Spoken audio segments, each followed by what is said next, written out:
Welcome everybody, welcome back to the stream. How's everybody doing?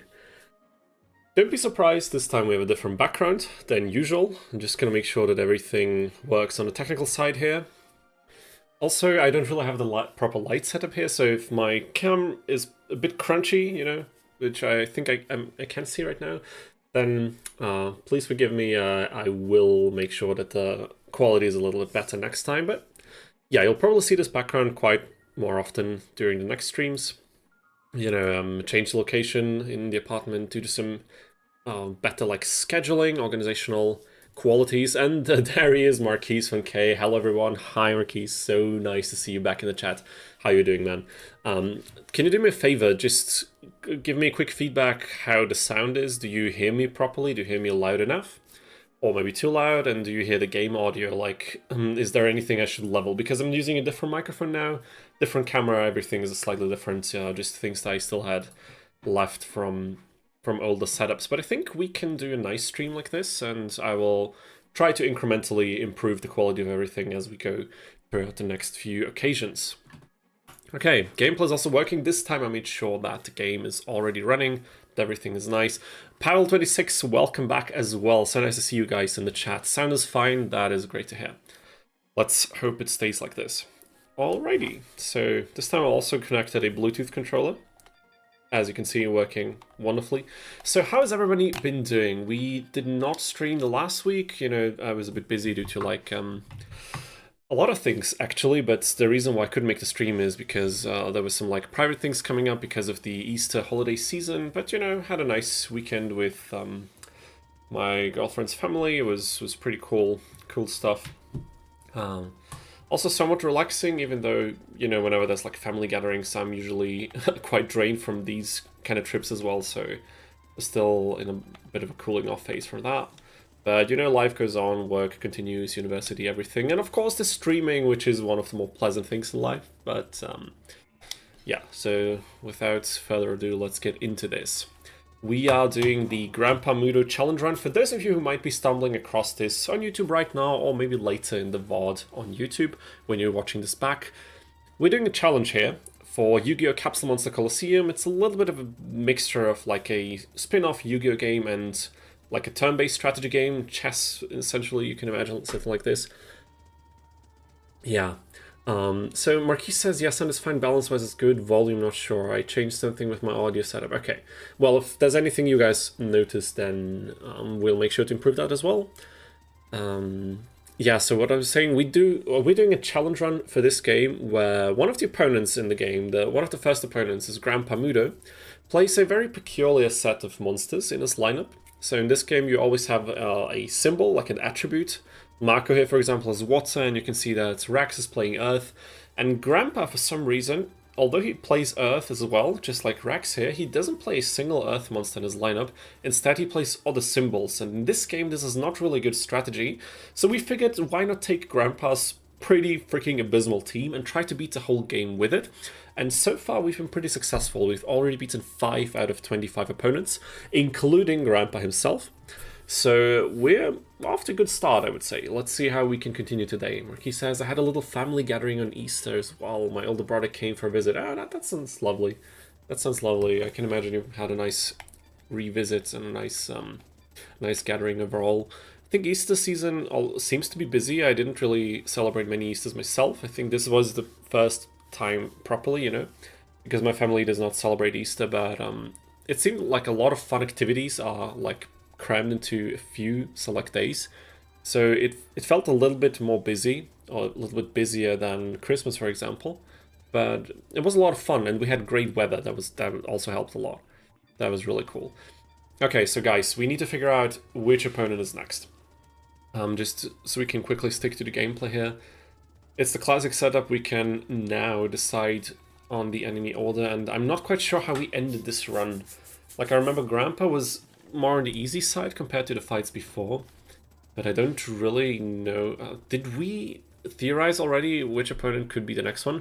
Good evening, Marut416. So glad to see you back. It's amazing to see so many familiar names in the chat. As always, thank you guys for tuning in. It's very much appreciated. So what are your guys' opinion? Which enemy is next? What do you think? And Emil Buratovic also here. Got here in time. You did indeed. Also, greetings to you and thank you for joining us back in the stream. So nice to see all of you in the chat. What a pleasant feeling to be back again, even though it was only 1 week break. So I think we're not doing Mai and we're not doing Rex. Mai has fire monsters. We have 3 wood monsters, none of which are really powerful in any stretch of the word. So let me quickly think here. We could go for Mako. Maybe we're just gonna try Mako and see how it goes. How about we do that? Because I know if I don't decide on an opponent quickly, I'll be here, like sitting here for 30 minutes just talking and rambling about which enemy could be the better choice, and then in the end we'll only find out if we actually try. So I'll also try to keep my hands off the desk, because the setup here in the bedroom is quite humbling. It's a rather small desk. I mean, it has enough space for 2 big monitors, but the problem is it's not as stable as my other desks, so when I touch, like when I lean onto the desk and then I wiggle it a bit, you'll probably see my camera, which is also attached to the desk, of course, that it gets quite wiggly, and of course we want to avoid that if possible. So yeah. And there is Gio also in the chat, I think.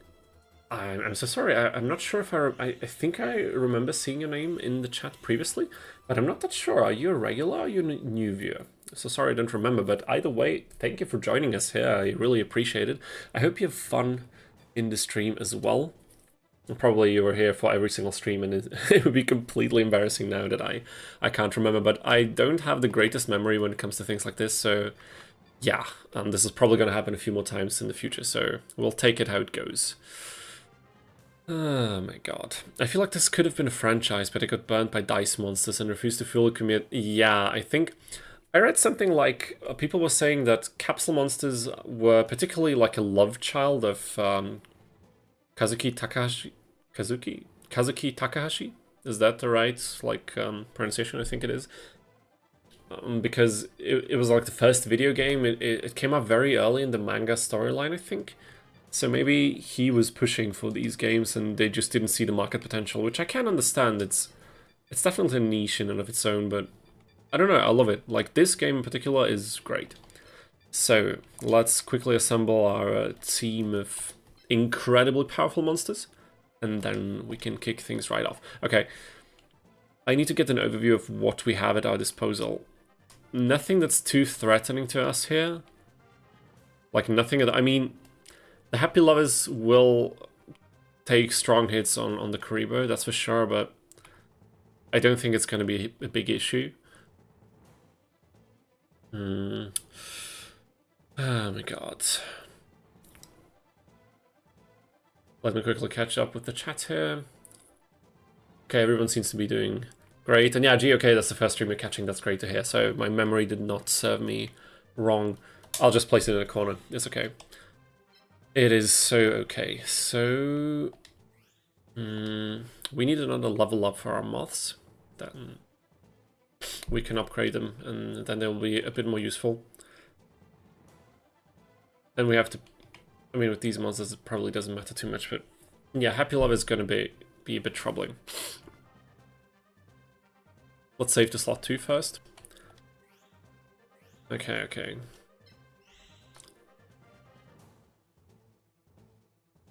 Can you snipe the Kraken? I don't think so. We don't have any monsters with great mobility. Like, Karibo has probably the best mobility out of all of them, and I mean, if you want to move in a linear line, it's still the same as the others. He moves diagonally, so there is a bit more potential, but honestly, I don't know. Let's see what it would take, but because we don't have a lot of attack power, I really don't think it's probably going to take way too many turns. 2, 3, 4, 5. 5 turns to get within range. I don't think so. I don't think we're doing that.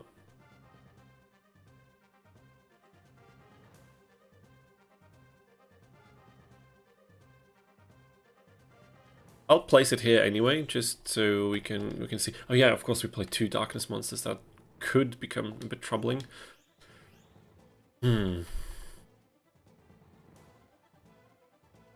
I don't know, maybe place it here or something.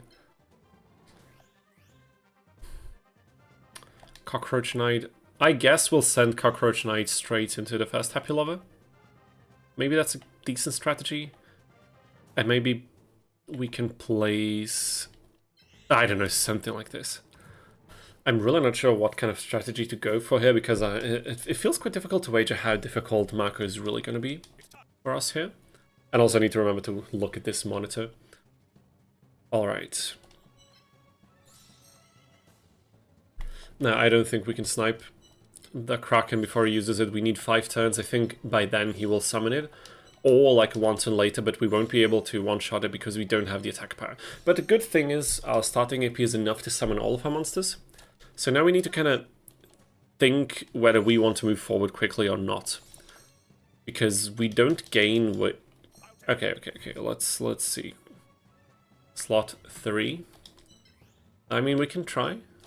We can always try. How about we actually do send our symbol forward as well, because 400 points is nothing to scoff at this stage of the game. Could prove a useful PP sponge, honestly. I do have to say, the other challenges that we did up until now, usually stage 2 was one of the most relaxing parts. Or, like, that's not true, like, for Tristan's run it really wasn't, but usually, like, stage 3 is okay-ish, and stage 2 is okay-ish, and stage 3 is chill. And then, you know, the hard things start nearly, like, towards stage 5. But, I don't know, I have a feeling that we will probably sweat a lot more in these runs than we'd usually do. Okay, we could get an early attack. But will Mako move towards this field? And there's Aku from Twitch. What is going on? So glad to see you back here joining us as well. So many familiar names, amazing. Warms my heart every time. Thanks to all of you who come in here every single week to support the stream. Just with your presence and your chattery, I love it. It makes things so much easier for me and much more entertaining, which is, well, the reason why I do this in the first place. Otherwise, it wouldn't be nearly as much fun. Alrighty. During the holidays, maybe we can do some chatter while I don't have to think about the most important move decisions right now. During the holidays, I did bring my laptop to do some like office work type of stuff for university as well. And, okay, he did... Okay, this is so not good. Can we win this one-on-one fight? I don't even know. Okay. Actually, maybe we'll do things a bit differently. How about we do something like this? Why? Because no matter which way he moves, he will... Yeah, he will have to move within Petite Mouth's attack range, so we can get another attack in.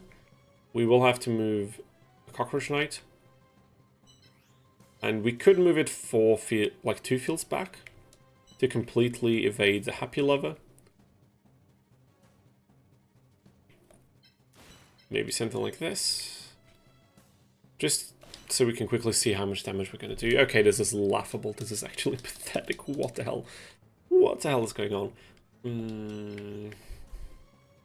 But I'm kind of curious, what is Mako going to do when we place Akaribo here? Because maybe it's not... Maybe we're not too slow for attacking the Kraken.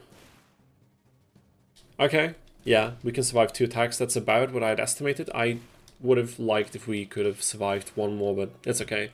It will be fine. It will be so fine. So what I was trying to say before is during the Easter holidays, I did play, like we had some downtime just for chilling, and I did play a Forbidden Memories mod, because for those of you who might have seen my Forbidden Memories video, or who are familiar with Forbidden Memories in general, you might know that there are so many freaking mods for that game, and I reckon that a lot of them are not very great, like probably not that much fun, mostly I think because of very skewed difficulty curves, but yeah, I can just spoil this, I think, because it's not that relevant. I do plan on making a new video series on, like, Forbidden Memories mods. I know there's some videos out there. I know there's, like, Dea Beatus who did, like, his YouTuber cameo with, like, giving a general overview of a lot of Forbidden Memories mods, but I would like to dive a bit deeper, similar to what he did in one of his more recent videos, where he did a deeper dive on the Last Memories, or what is it called? Like one of the better mods for the game. And I wanted to do that, but like take a look at the more on the nose mods. And the first one that I started playing and actually finished it by now is the Dragon Ball Z mod for Forbidden Memories, which is completely hilarious. And it was actually decent fun to play, but it was also a bit tedious in some other aspects, especially in the early game. So it was quite the experience, I have to say, but was definitely fun, you know, all things considered. So I'll definitely continue playing some of them in the future, and we might even do some of that on stream as well. Okay, now I need to think. If we do something like this, we are exposing ourselves quite a bit. I mean, we really don't want to do any of that. How about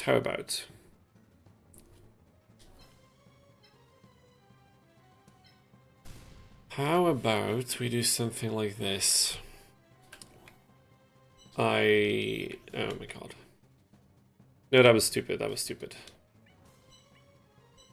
What if we block this with Cockroach Knight? Because Cockroach Knight does have a bit more defense than the others. Then we can move our arm towards this side, so we evade the other Happy Lover. And then we can get the finishing blow from our Moth, making it level up. Sadly, not being able to evolve right away, because this stage, of course, does not have enough wood. We have 26 wood, as you can see, which is still so ridiculous. Got the DBZ mod Broly as a playable card? Yes, it does. There's multiple Brolys. Like, one of the funny things, I suppose... Oh, damn. Oh, yeah, we can heal. I completely forgot that. That's actually amazing. Are we actually going to do that? Hold on a second, Ricky. So I'll get back to you in a second. How about we just do Soothing Wood? This could change how this duel progresses, but, you know, emphasis on could. But this was really not worth moving the Kariba here, was it?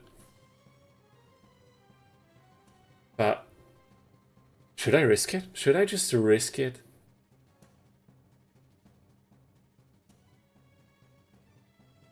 Okay.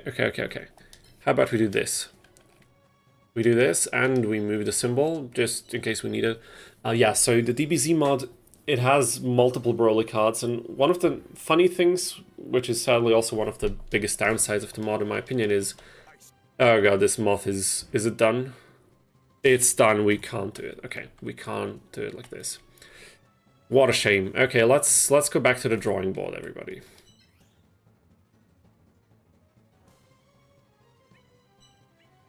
Let's go back to the drawing board.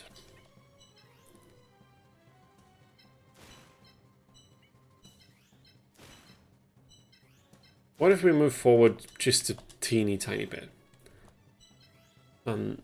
The aspect I was talking about the whole time is that in the DBZ mod, you have so many copies of the same characters, like there's like a million different Gokus. And the mod starts at an incredibly low attack value and goes up to like 5k plus-ish monsters in the end, which is not untypical for mods in this game. In fact, it feels pretty tame still, because it's not much higher than the actual game goes when you factor in equip cards and field spells. However, the problem with that to me was that you constantly end up changing cards around, and a lot of things that seemed compatible with each other in terms of fusions and equips weren't. Like, you couldn't do like a Super Saiyan transformation on a lot of the Goku cards. You had to do it on like 2 or 3 specific ones, and it was weird. I'll go in a bit more into detail on this whenever I come around to make the video. I already have the script finished, but there is Broly for sure. He's also one of the enemies. I just don't remember which one it was, because sadly the mod also doesn't really change any visuals for the opponents. Only like the icons in the free duel mode, but not in the actual campaign, which is a shame, but I do understand that, of course, because that would be so much work and it doesn't impact the gameplay at all, so... I don't know, definitely understandable, but I would have loved to see some more aesthetic changes, just to, you know, to get into the Dragon Ball vibes a bit more. They did even change the very first background with Shimon in the back, like in the front, but the fact that he's Shimon just like in Forbidden Memories and not any of the Dragon Ball characters, yeah, it kind of speaks to what I was mentioning, doesn't it? Okay, let me quickly pay attention here. Can we do something like this? Some of these shenanigans. Probably gonna move over there. And then we could maybe go for a double attack. Okay, I think this might be a more suitable strategy for what we are trying to do. So we're not gonna rush anything. Maybe Kariba here? Something like this? Yeah, but overall the mod was decent, I think. I'm still thinking about what I should name that particular series, because I know that what people love to see is either something is like the best, or you're like looking for the best in something. Which is also, I think, why Daya named his video like the best Forbidden Memories mods. It's completely understandable. It's a nice hook for a video. And I know a lot of series deal with things that are like, with superlatives, like, oh, the worst, this and that, or this is the worst thing for this and this. And maybe I can go for like on the hunt for the worst Forbidden Memories mod, because I think there's a lot of them that are a bit trashy and just not very well thought out. But I don't know, it would pain me to introduce mods that I don't even find bad at all, maybe even somewhat enjoyable, and like introduce them with videos that are titled, oh, is this the worst mod, like out of the million mods that exist for this game, just for more views. I don't know, it would seem like I would be doing a disservice to the creators, because at the end of the day, someone poured all of his or her passion into the project, like just loving Dragon Ball and Yu-Gi-Oh! And trying to combine it and uploading it for free for us to play. I don't know, it would feel weird to kind of shit on that, wouldn't it? Maybe I'm just overthinking this, but yeah, either way, let's try to get something going here. So we have a similarly problematic situation.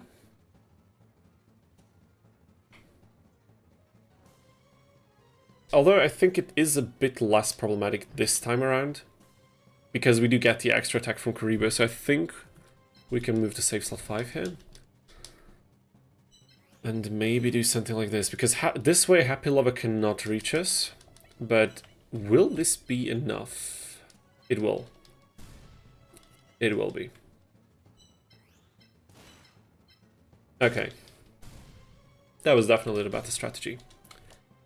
I would actually be interested in replaying the DBZ mod anyway, to see if I can make like a soft challenge for it, like only use villain cards or only use Vegetas or something like this, just to see if you can have a bit more fun with the mod if you like self-restrict yourself.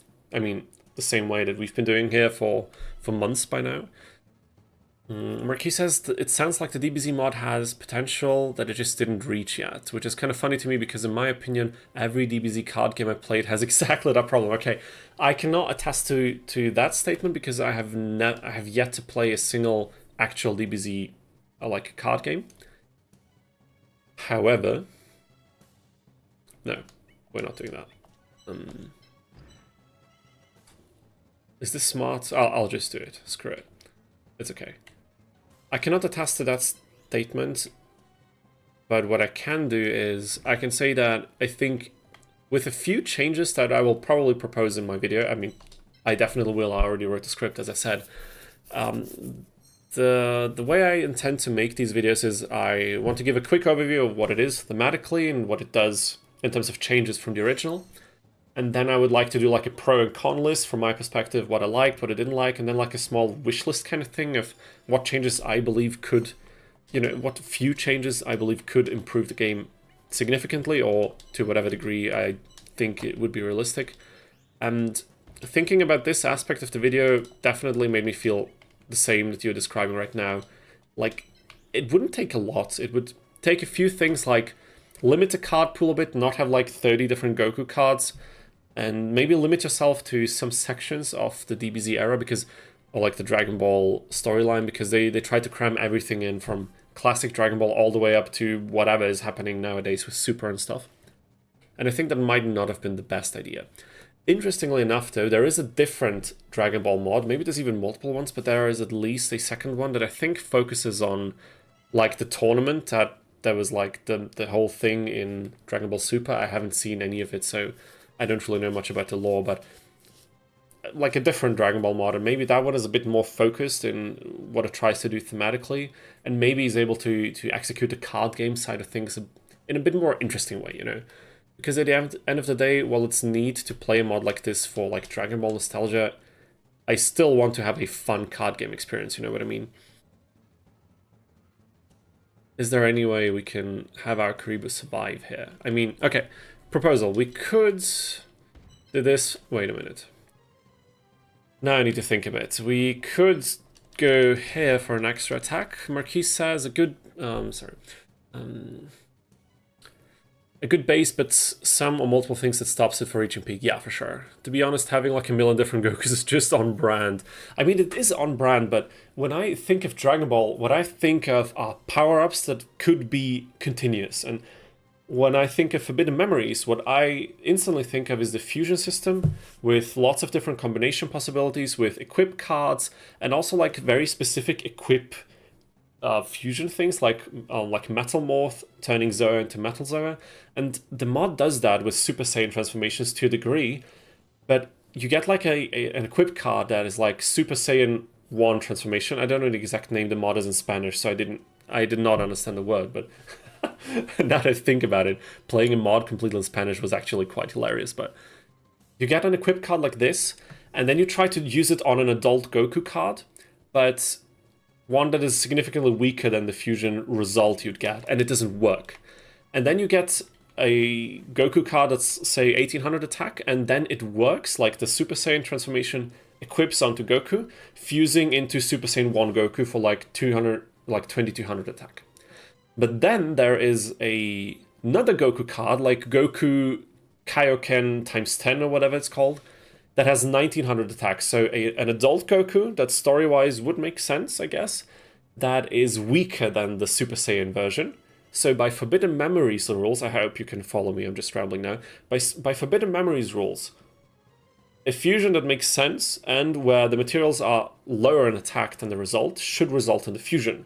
But the Super Saiyan transformation equip card does not work on the Goku that is like Kaioken times 10, even though it's just 100 attack points above the material Goku card that does work. So, I don't know, I hope you could understand at least a little bit of what I was trying to explain right now, but it was a bit baffling, honestly. It felt very unintuitive, and Dragon Ball, especially because of this fact, to me feels like it could, you know, it could offer so many opportunities for long fusion chains. Okay, you have like Kid Goku, and then you fuse him with like, I don't know, freaking some spell card, like magic card they're called in Forbidden Memories or whatever, and he turns into adult Goku, and then like you power up with something else and he reaches an attack threshold, then you slap a Super Saiyan transformation on him, then you slap a Super Saiyan 2 transformation on him, and whatever. Like, there would be so many possibilities, I feel like,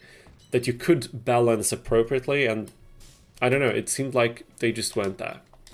Maybe I didn't find them, but honestly, I skimmed through a few like walkthrough or like Let's Play type of series on YouTube playing that mod, and it didn't seem like people were finding much, like many more combinations than I did, so I don't know.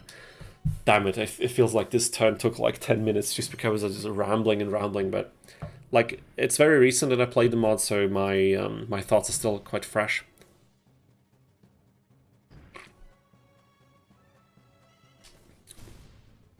Yeah, right, it's... The Kaioken multiplier was used on Namek, and it was also my memory. So why, you know, why wasn't that the case? Vinicius R. Nas, welcome to the stream. I think I'm seeing your name the first time in the chat, so welcome. I hope you enjoy your stay and have fun with us. Will you play the Libra mod? It makes the game much harder and interesting. Not today. Eventually, yes, 100%. I'm focusing a bit on challenge runs for the classic game now, because I think figuring out challenge runs that are fun but actually doable in the Libra mod will be difficult, because the mod really kicks your ass. But we will play Libra mod for sure. Maybe in one of the next streams soon, but I have not planned it for today. So sadly for today it's a no, but 100% in the near future. Okay, are we really save slot 8? Did I... Yeah, I probably screwed up some of the saves, but it's okay. Okay, so... yeah, I don't know why it wouldn't work on the Kaiken Goku, because gameplay-wise, like, balancing-wise, for the mod, in and of it, within itself, within its own difficulty balance curve, it wouldn't cause no issues. Like, none at all. I don't know why they didn't do that. Maybe it was a memory type of thing, but then they could have just ditched a few other cards that were really not necessary. Like, there's so many off-brand cards from, like, classic Dragon Ball or, like, filler episodes, I think, that you just don't use because they fall out of, like, the power levels so quickly. There's no fusions to keep them going in the mid or end game. I don't know. A lot of missed potential, but still, I don't want to shit on it too much. It was still a fun experience, you know what I'm saying. So will Karibo survive this? It seems that Karibo will survive. That is great news. Okay, 1 attack, 2 attack, 3 attacks, and then we move this one. Okay. Which one is more harmful? 116. Oh my god, yeah, it's an earth tile. Okay, we need to get rid of this one. So, I mean, of course we can always... Okay, never mind. Oh, wow, I did not think this would happen like this. Are you kidding me? Do you see this? Oh my god. This is BS. This is straight up BS. Zachary, welcome to the stream. So glad to see you in the chat. Never thought I'd see someone streaming this niche PS2 game. I used to love this game, used to have tournaments with some friends. Oh my god, that sounds like a lot of fun. I never had friends who played this game, let alone loved it as much as I did. So if you like content about this game, make sure to tune in every Thursday evening.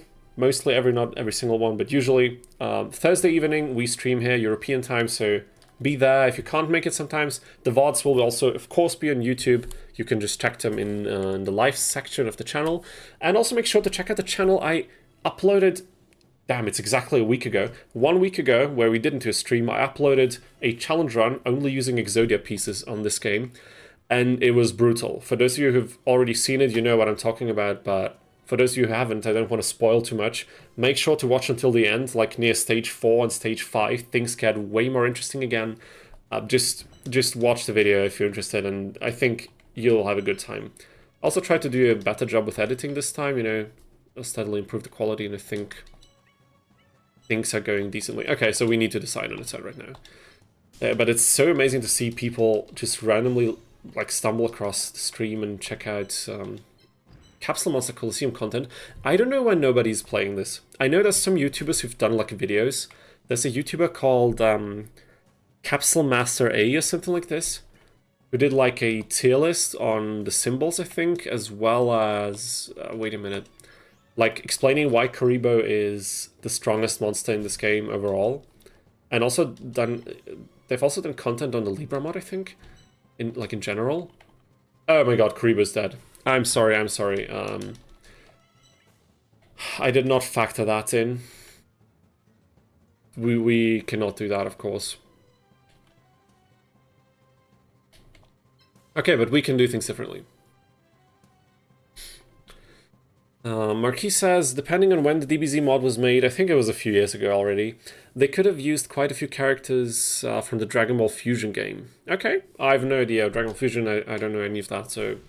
But I think there's many great ideas you could do. You could do multiple Dragon Ball mods and do so many content ideas, and it would still not become boring, I think. Because there's so much in the franchise that would be worth exploring. Oh no! Oh no! Oh my god. Okay, my bad. Yeah, man, it just popped up. It was like, what? That game's dope. I was about to say Karibo Specials OP. I also have a Karibo challenge run on YouTube. You can also check that one out, but as you can imagine, beating the game only with Karibos was significantly more easy than attempting to beat it only using Exodia pieces. Yeah, so if you want like a fun video, the Karibo video I think is pretty good, but if you want an actually interesting challenge in the game, definitely make sure to check out the Exodia video. It's almost cracked 10k views after the first week, which is not extremely great. Like, I have a couple of videos that have done way better, but I'm still proud to make content about this game that people watch. That's not just like a retrospective kind of video, but actually exploring new aspects of the game.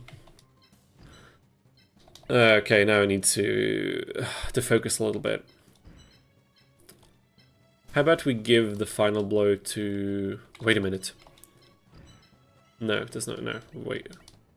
Not enough at all. Okay, I'll shortly try to focus on the game so we can actually make progress.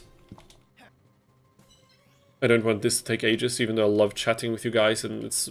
I mean, that's the main reason why I'm doing this anyway, but I think you guys know what I mean. I should have checked that we don't align with Fiend Kraken. I don't know why I didn't check for that, but it's okay. Okay, I mean... Okay, we already at save slot 9, that there's no way. But it's okay. How about we do this, because then we can dish out another attack. And we're not getting rid of the Kappa. That's a shame.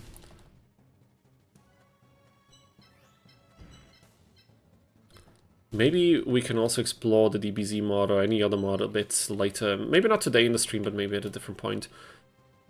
But yeah, I mean, Libra mod is also like very high on the list. We need to get our hands on Libra mod in the stream. And also there's, oh my god, there's Margin Wamus, who will also probably join in the stream at some point, you know, knowing him. Margin Wamu, another developer that is creating both another mod for this game. So Zachary, maybe if you don't know that one, it's something you'd be interested in. And also it has released a randomizer like a couple of days ago, just like very recently. We also need to check that one out. I don't think we'll find time today. And I also want to take a look at it, not on stream, because then I can already fiddle a bit with the settings and look for like interesting options we can use. But I mean, I think Capsule Monster Coliseum is flourishing more than ever, all things considered. Which is not like, the bar is not set very high, you know what I mean? But someone's got to push it up, and maybe we can motivate other people to make content for this as well. And get the community active again. Or for the first time, really, I have no idea. Margin Wamu already updated quite a few times already. I've seen that. I've seen some of his YouTube posts. Sadly, I wasn't able to take a deep dive into it yet because life has been so busy recently, but that's all okay. Less busy times will come, and then I'll probably also be able to stream a couple more days, you know, maybe also check out other franchises and stuff like that. So many cool ideas I would like to explore here with you guys, but all in due time. All in due time. We can probably do a finishing blow here. Yes, we can. Nice. This will level up. This one probably won't. It would be fantastic if we could get a finishing blow on, like for the other moth. But I mean, aside from Karibo, I mean, we also need to level up Karibo. Okay. I mean, look, aside from Karibo, we can move all of these on tiles that are not attackable. So it's just, it would just become a matter of having Karibo run away. That's the only thing we're really worried about now. So how about we place the symbol as a block piece, and then maybe we can go for the symbol destruction for Mako here. I think we might be able to do this. Let's save on save slot 0 for this. Okay.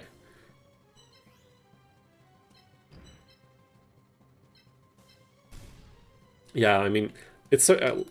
I remember, like, it was a couple of years ago, maybe not even that long, when I found out that there are mods for this game. That some people are modding this game for real.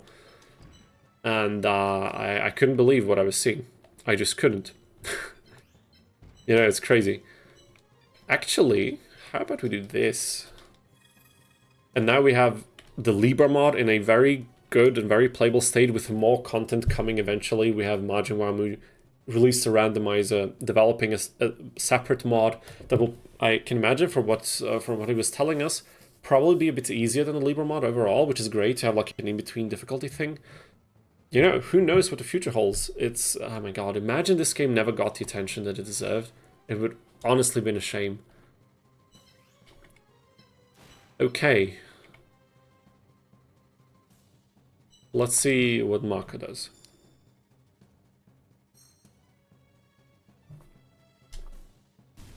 We can heal the symbol one more time for another attack. And in the meantime, Karibo will just chill in the far back corner. And this will be enough to block the attack. Zachary says, I kinda hope Konami remasters their PS2 era games like they just did with the Game Boy games. I think everyone in this stream right now would love to see that. But of course it requires a lot of wishful thinking. I'm thinking they will if the collection that just came out sells well. I mean, I also think that to a degree. I also made like 2 videos on the Early Days collection saying that if this thing does well, we might have better chances at getting future collections. And some people got mad and they were like you can't force people to buy this collection just in hopes of getting something that they actually want. And it's completely true. But realistically speaking, if the Early Days collection completely flops, which I don't think it did, but if it would have flopped completely, let's get a little bit of extra XP here. The chances would have been way lower. That is 100% fact. So I still hope it does well. I know that some people are already disappointed in the collection, and I myself haven't played it that much. We played it a little bit on stream, but honestly, some of these games are just boring until you figure them out or get further into the campaign. Like the Capsule Monster GB game, honestly, from the few hours that I played it, it really wasn't a lot of fun, like nowhere near comparable to this. And that's not just because of the visuals. The first 2 Duel Monsters games we played, and the third one also, you know, nostalgic for some people, and some nice fun once you figure them out a bit, but up until then, honestly, they're a bit tough. They do tend to be a bit tough, and oh my god, he moved to the only tile that we can't reach like this. Okay, we need a few more turns.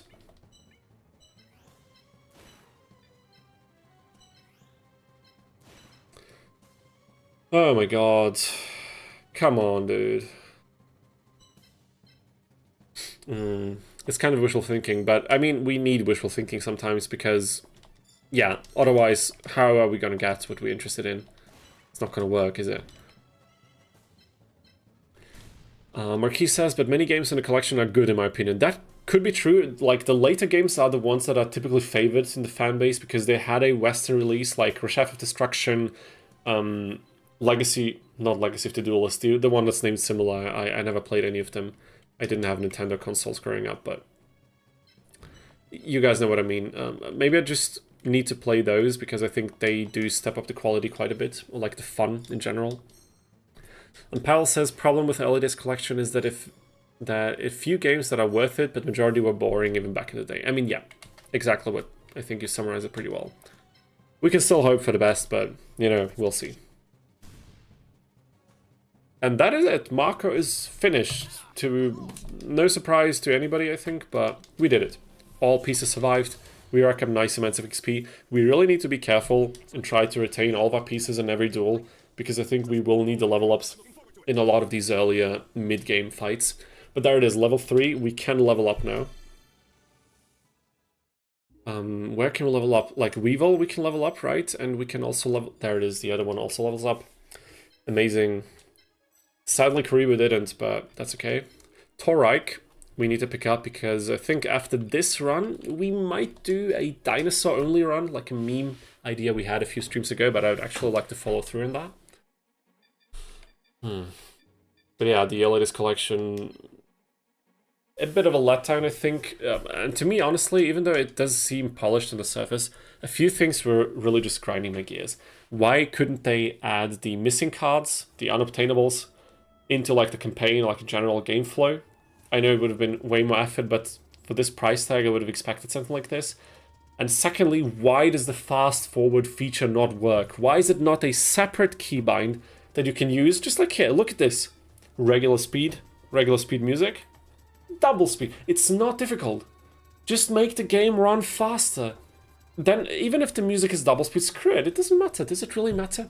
But at least give me the bare-bone basic options that every single emulator on the market is providing.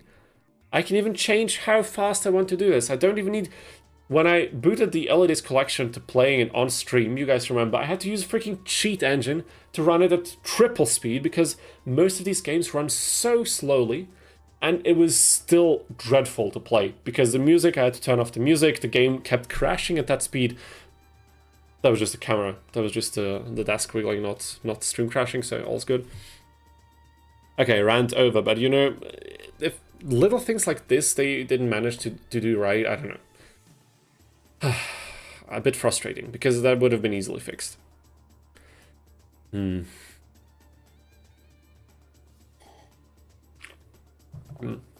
Marquise, I don't think...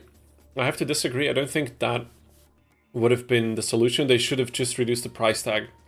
Because slapping on 2 or 3 more emulated GBA ROMs on their own emulator software, that can't have been a lot of work. I don't buy it for a second.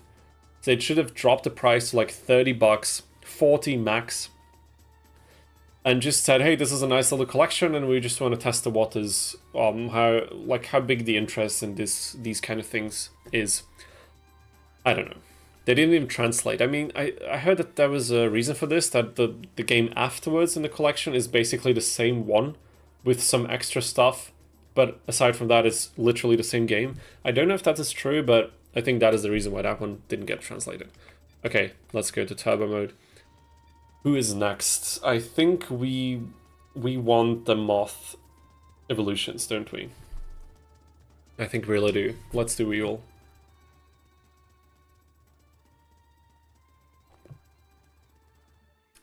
I mean, I get what you're saying, but I think I would personally rather have both as an option instead of not having either of them.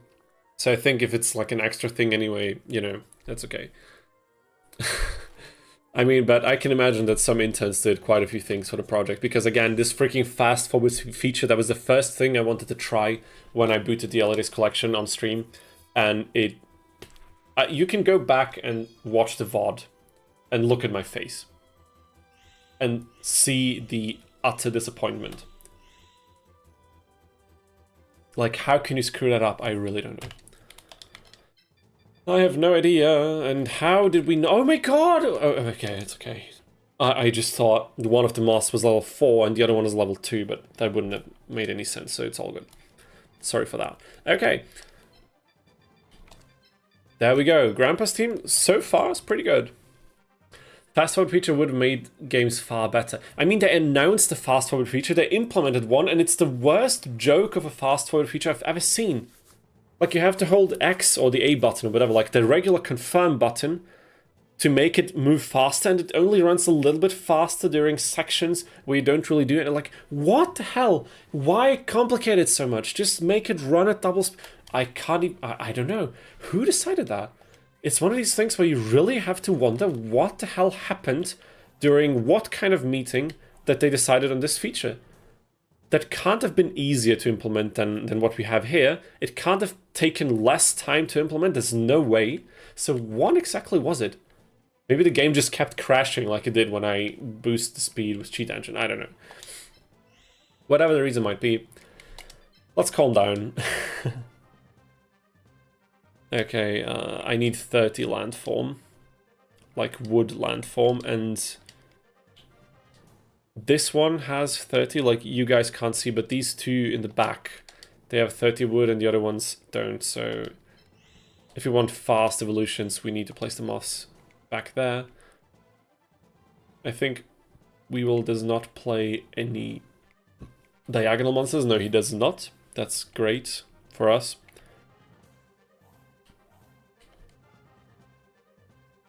Yeah, I think that's a solid spot to be in. I think this is okay, and maybe Cockroach Knight to the front. Something like this. Is that suitable? I think it is. It feels like a cash grab with existing assets. Definitely, for that price tag it does, and I can understand why the reviews are like, like mixed or just barely positive on Steam. They could have done a better job with not that much effort.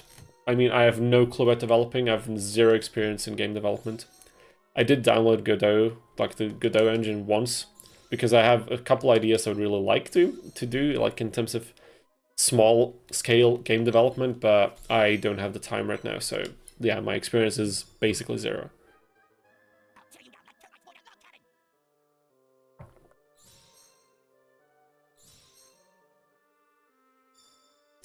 Really, like, Reshafted Destruction, the cursor going through the whole board after each move drove you nuts. with multiple effect monsters. I have yet to play Rush of Destruction, so I don't know what you're talking about, but I can imagine it's like an animation that plays every time when an effect is activated or something like this. Like, just for things like that, they needed to have a absolutely solid, tight, easy to use, separate button, turbo mode or fast forward or whatever. They even implemented a rewind button, which is very cool because some of these games have abysmal RNG systems. But they managed to do that and not a basic fast... I don't know. I'm honestly, I'm baffled. I'm at a loss of words. I don't know what to say on that. I don't understand it. I genuinely don't understand. Someone has to explain to me how that was, like, signed through or whatever you call it. Who greenlit that? I don't understand. I just don't. At least we have some evolution animations to soothe our minds. Soothing wood and stuff. Kind of wonder on the technical side how difficult it is to just make the gameplay of a game faster. Honestly, at this point, screw the sounds. Like, we're playing the sounds at double speed here as well, and is it really bothersome? Okay, we've seen the Game Boy music and sounds. They're so eardrum-piercingly annoying at a higher speed, but they could have fixed that, definitely. Oh my god, and there it is, ladies and gentlemen, not even an hour into the stream. We have it, the stream boo, cheap viewers ad spam in the chat, but honestly, I changed the dock that I'm using on OBS, so I can't insta-ban this individual, or this bot rather, so I have to do it manually in Twitch, so just give me a second to do that.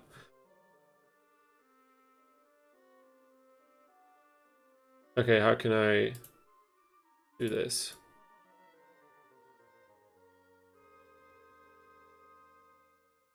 Block, ban. I mean, I'll ban this person, also report it. Spam, scams, bots, tampering. Thank you so much. Oh my god. Wonderful. Did the message disappear? It did not. I have to delete it from the chat probably, right? How did I do that even?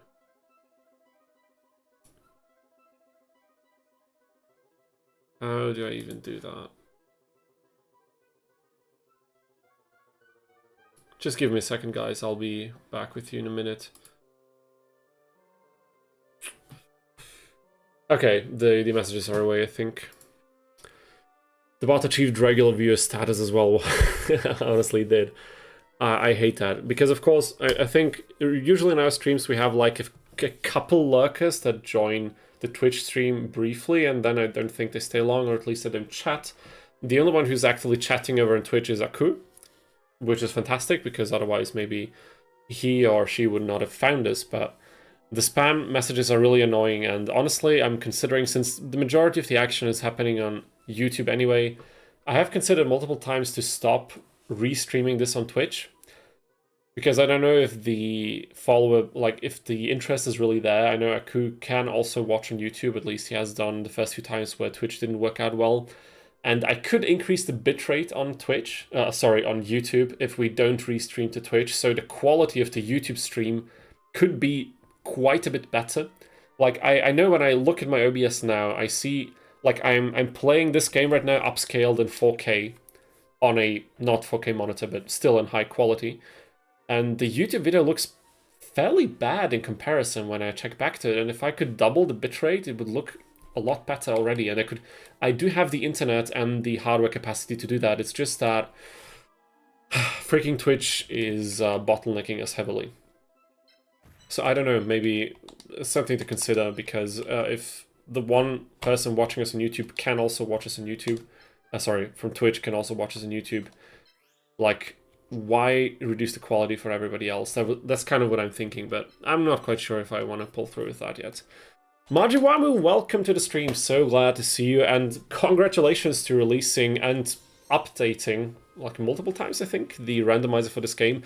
I have yet to check it out. Sadly, wasn't able to do that. Life very busy as usual. I'm glad I managed to find time to squeeze this stream in, but I really didn't want to skip on another week after the holidays, so I will definitely check out your randomizer, probably off stream first, so I can get a feel for it.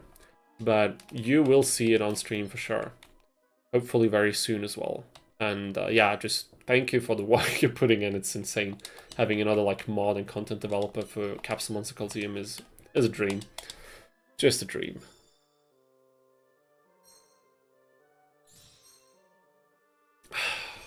Alrighty. Powell said I could not set a spell card down without the game reading all the effect one by one. Oh my god. That sounds abysmal. I've seen these thumbnails and titles on YouTube claiming that Reshef of Destruction is the hardest Yu-Gi-Oh video game ever. And I always thought it's because of like drop rates and balancing issues, but maybe it's just because it annoys you to death before you can even finish the game. Certainly sounds like it, but what can you do? He will probably move the knight so we can do this move a bit later. Maybe it's time to do some save state shenanigans now. Click on the emulator. No! What? No! Oh my god, oh my god. I misclicked. I'm so sorry guys, we have to do the first few turns again. Marjorie says, take your time, version 1.5 will be out in a week. Wow, that sounds great. Probably the last big update. I'm looking forward to it. I saw something you wrote on what you want to implement for it. I'm very excited. Since I'm not really familiar with randomizers in general, I've seen that you can set some settings that don't really randomize things at all, like limiting the level ranges of some of the opponent's enemies, or like their enemies in general. So let's say I use the randomizer to set the level range for every encounter to 9. So every opponent has to have level 9 monsters. Would that always have to randomize all of the enemy lineups? Or could it be used as a tool to just basically soft mod the game to have always level 9 opponents, but keep the basic lineups and symbols and everything like that? You know what I mean? I don't know if I explained my question properly, but... sorry. Oh yeah, Imagine Mama, there is a thing I wanted to tell him. My Windows Defender reacts pretty heavily on the download of the randomizer. Okay, yeah. They used to download as a Trojan, whatever. I think that's quite a common thing with modded content like that. I know it isn't, but maybe you can look into it and mention it on the site. I think this is something that you just need to... You probably do with like your reputation and just offend people that everything is good. Maybe there's like websites where you can use to check the file or something for other people. I have no idea. That's definitely outside of my realm of expertise. But we are looking into the evolutions again one more time because it's so nice, because it's so good. In the meantime, let me just grab a quick snack. I hope it's not too loud for you guys.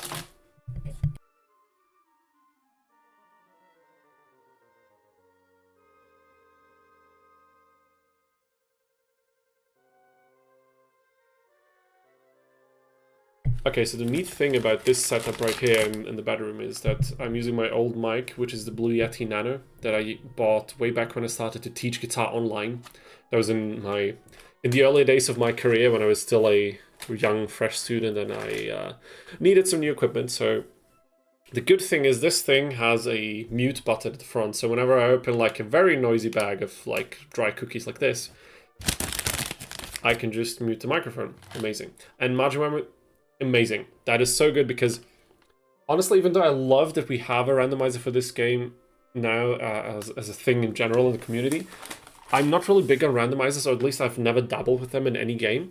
But if this is also a tool that you can use to manipulate the game in very specific ways that you want, that would be like double benefit. So that's amazing. And if that's possible, that's so freaking great. Oh my god.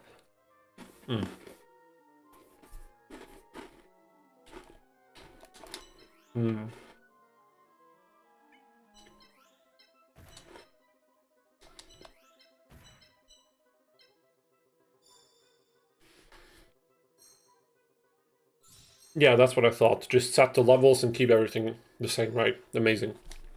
That's so great because there would have easily been something that wouldn't be possible if you coded it differently, I can imagine. So the fact that it's already possible and without you having to do like major changes is great.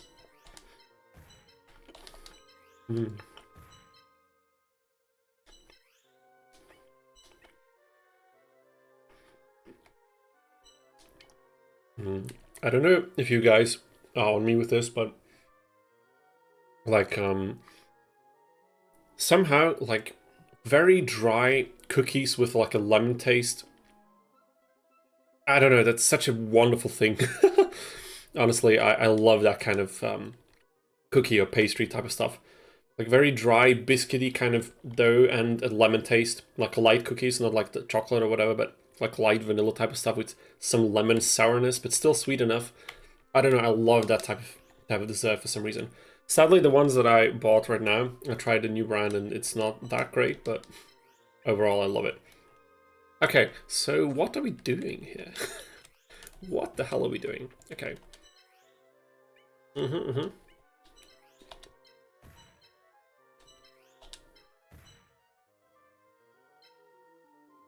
Oh, you plan to release a mod tool soon. That's also fantastic. I mean, take your time, and you've been really grinding it recently. At least that's how it appears. Oh no, I should not have done that with the symbol. Maybe we'll load back. Because I would like the Exodia arm to take that place. So maybe we can just do something like this. Honestly, I do want to do one thing at some point on my time here on YouTube, streaming and in general making videos on this game is I need to try speedrunning this game at some point. I've never speedrun a game in my life. And I'm big on platformers, especially from the PS1 era. I think you guys know that, like Crash, Rayman, and all that good stuff. So I've seen my fair share of speedruns and speedrun records, explanation type of video essays, but I've never speedrun a game myself.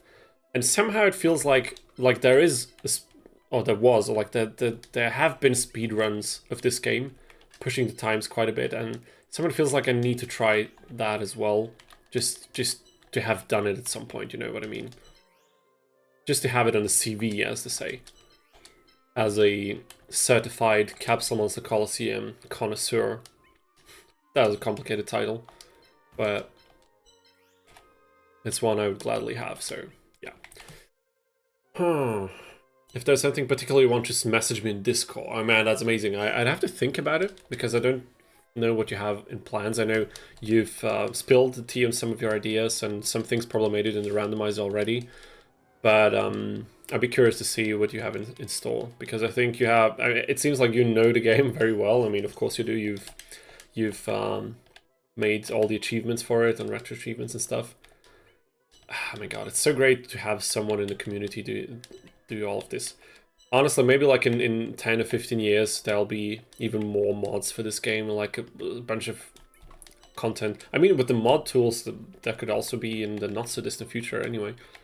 I would love to see that.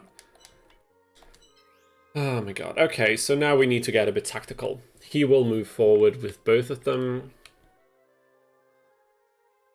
But that's probably about it.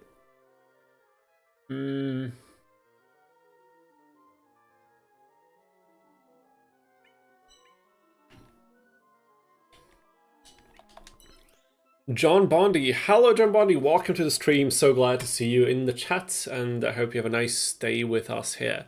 So amazing to see so many different names again in the chat. It's a sight to behold, I tell you.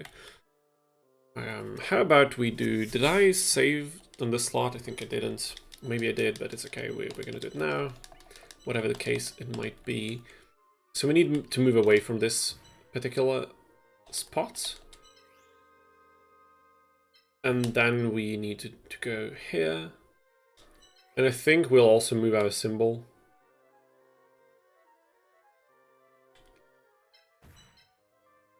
Maybe something like this. Maybe I'm overlooking something, but I think... Oh yeah, we could, of course.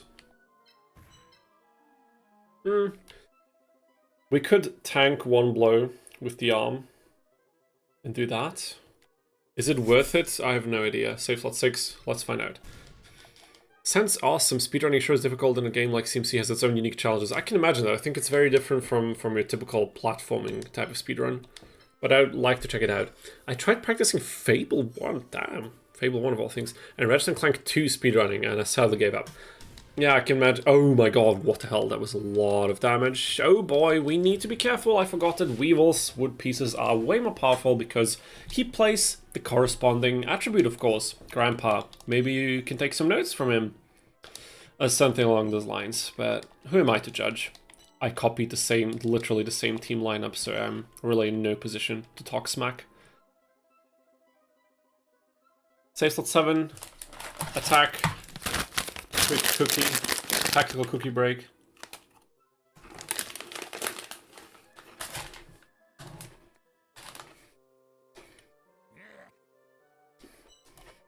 So John Bondi, since I believe this is your first stream with us, right? I'd be curious, are you particularly interested in this game we're playing right now? Or are you an avid fan of Yu-Gi-Oh! In general and just wanted to see what is going on here? Because I think, as you can probably see if you're not familiar with this game already, it's not the typical run-of-the-mill Yu-Gi-Oh! Video game, but it's a lot of fun. That's definitely something I can attest to this. That was not a coherent sentence, was it? Doesn't matter, you know what I mean.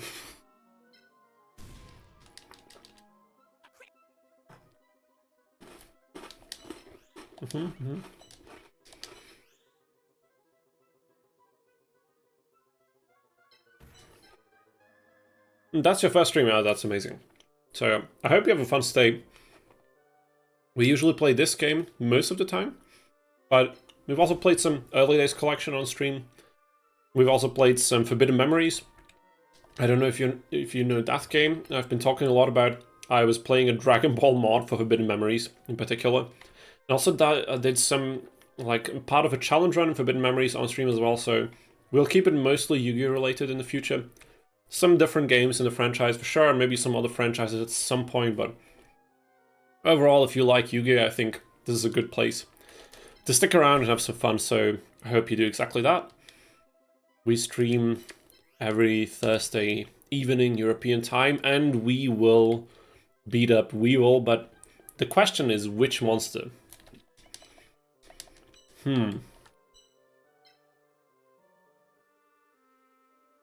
Okay, I need to move my camera.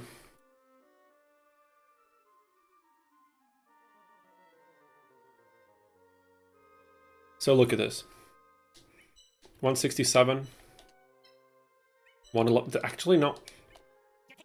I don't know, every time I play against Weevil, for some reason, I have mad respect for this Shovel Crusher because of the mobility and everything, but when you look at the attack power, 111 real attack power right now.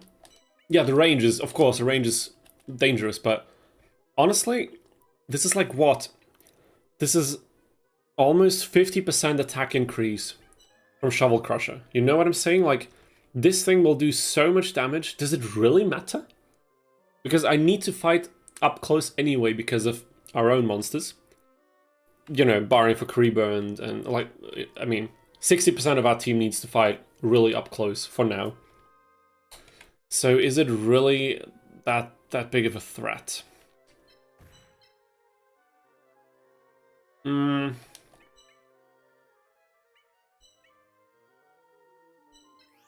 Problem is though,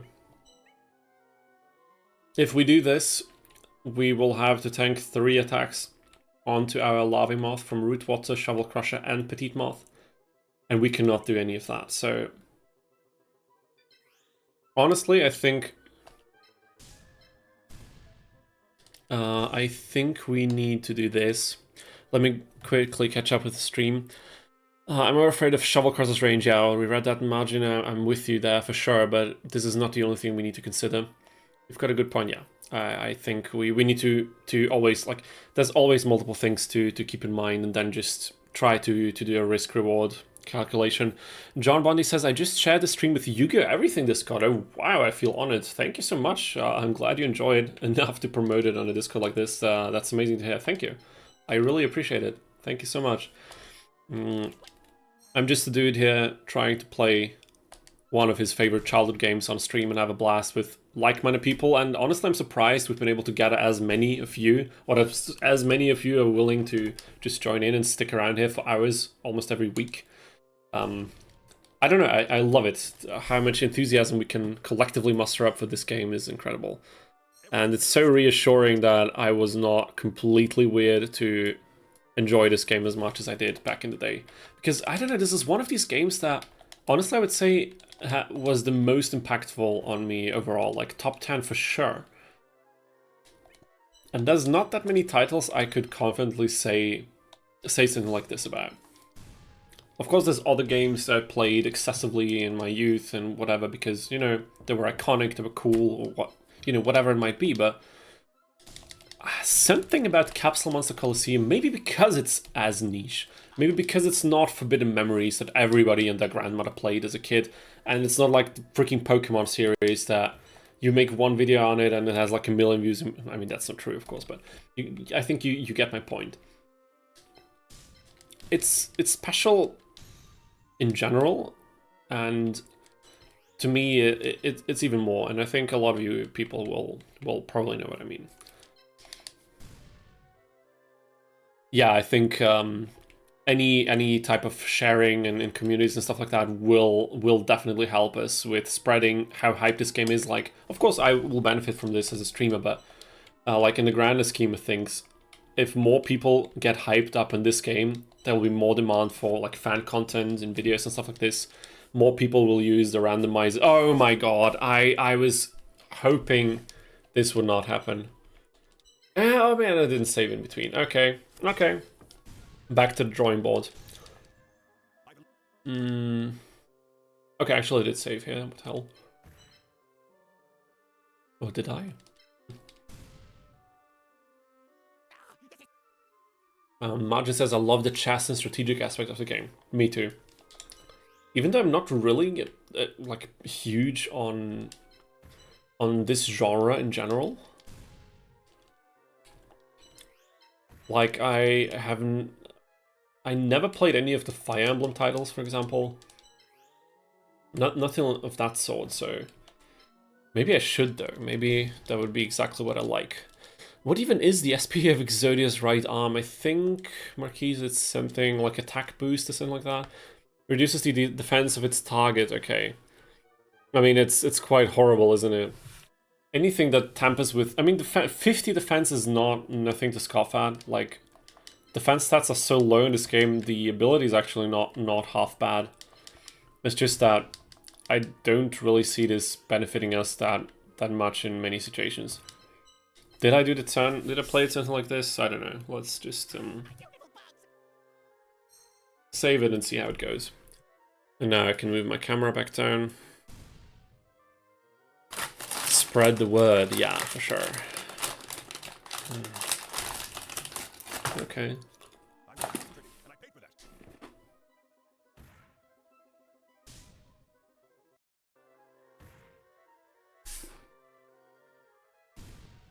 I'm a moron. I am a moron. Wow.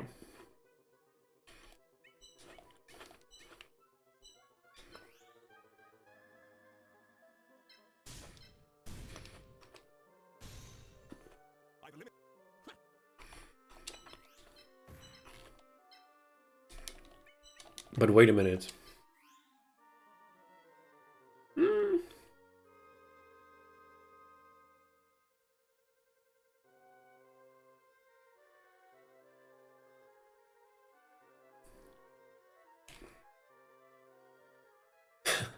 How about we use it? What if we just use it? Because I think it's actually not as bad as I thought initially. Damn, that one save state with the right arm dying is like the Diablo death loop from JoJo's Bizarre Adventure Part 5. Sadly, I've only seen a little bit of the first part anime, so I don't really know what you're referencing, but I can imagine it's something very funny or very cool. Either way, it would be pretty typical for JoJo's, wouldn't it? But this should be enough. No, it's not! Oh my god! What? How is this not enough? Are you kidding me?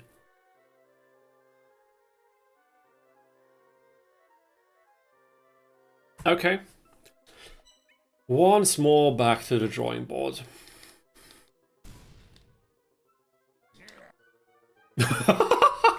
What was that sound? Oh my god. Did you hear that? Ah, damn it, dude. What the hell? What was that? What was that? No, my god, not in my turn. That was hilarious. But, like, kudos to the voice actor for Weevil. Like, Damn it, dude. He's pulling up sounds from hell for this one. Insane. Yeah, that Marquis, that's definitely how it's spelled officially. I am 100% confident you got it right. Will the arm survive now? No, but if we put a symbol in front, it will. No, it should, right?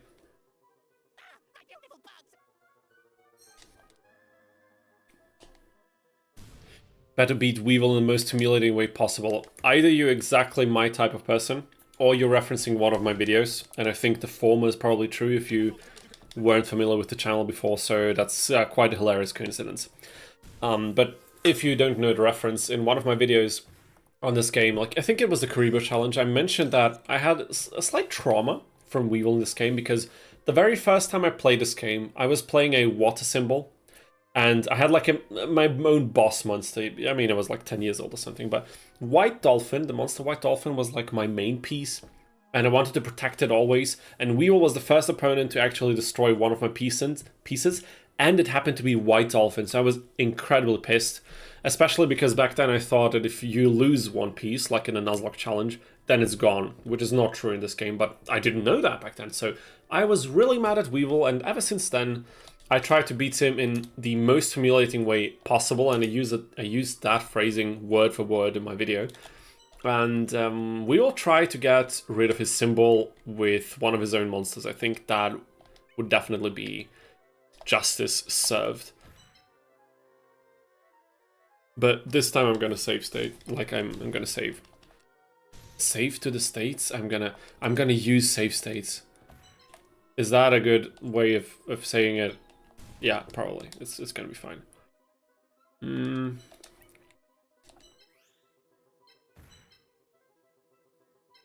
Okay, so why exactly did we lose a piece last time? What did I screw up?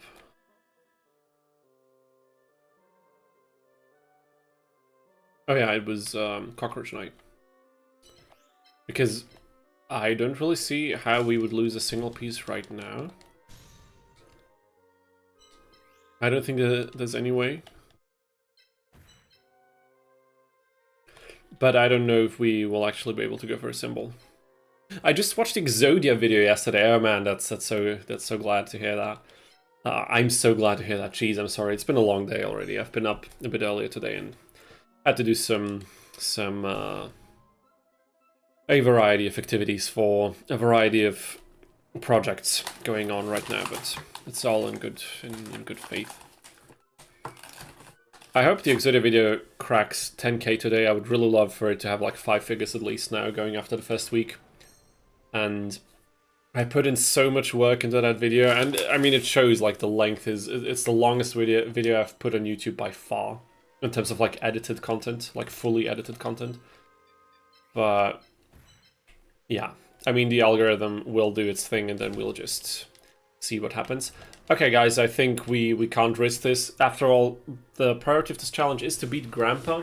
Sorry, to see Grandpa on top of this tournament. So we need to just rack in the win, get the bonus XP for all of our monsters. And there he goes. Weevil, opponent number 7, done. These are really not that tasty. I mean, they're not bad, but... GG to you, too.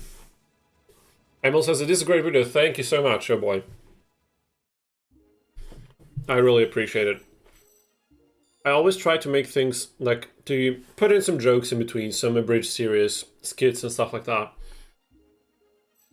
But sometimes it's so hard to find proper spots for this, and to kind of figure out how much talking is necessary for which opponent.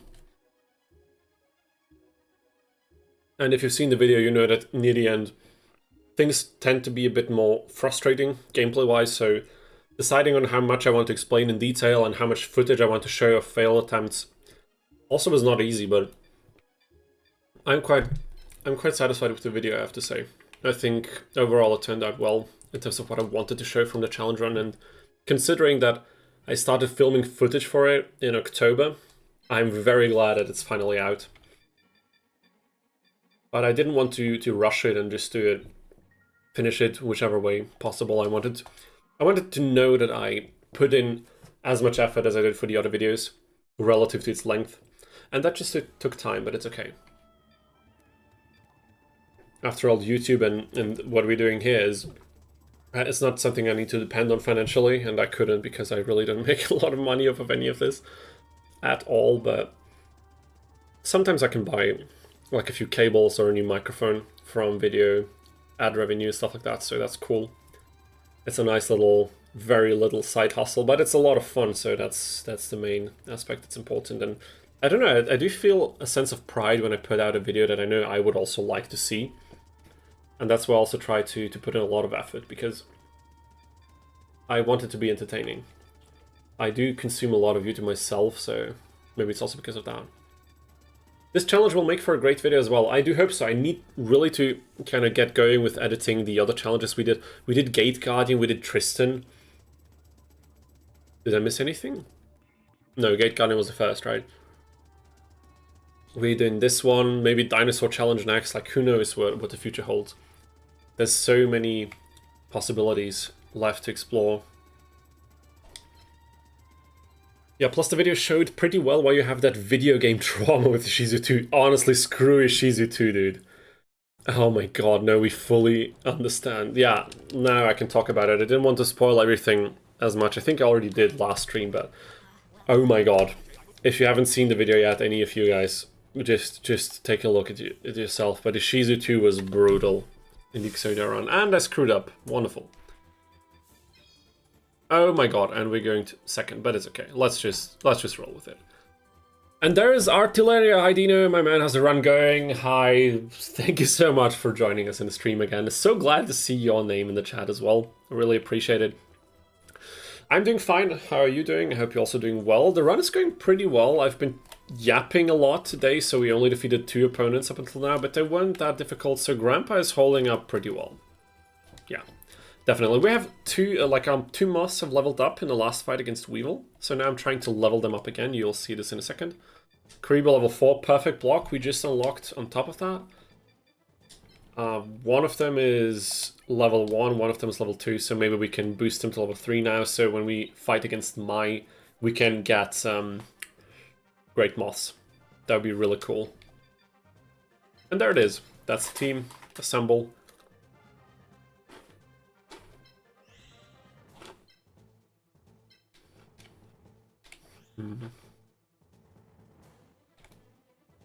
And I don't see his monsters now. That's wonderful.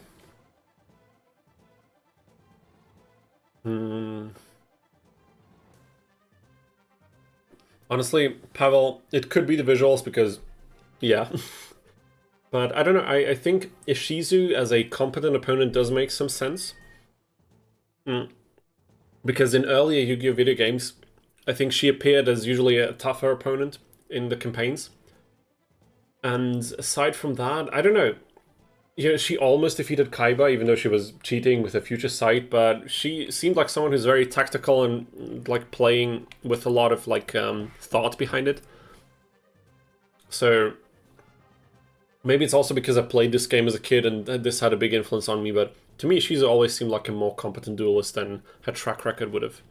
Like, what's the word? You know what I mean.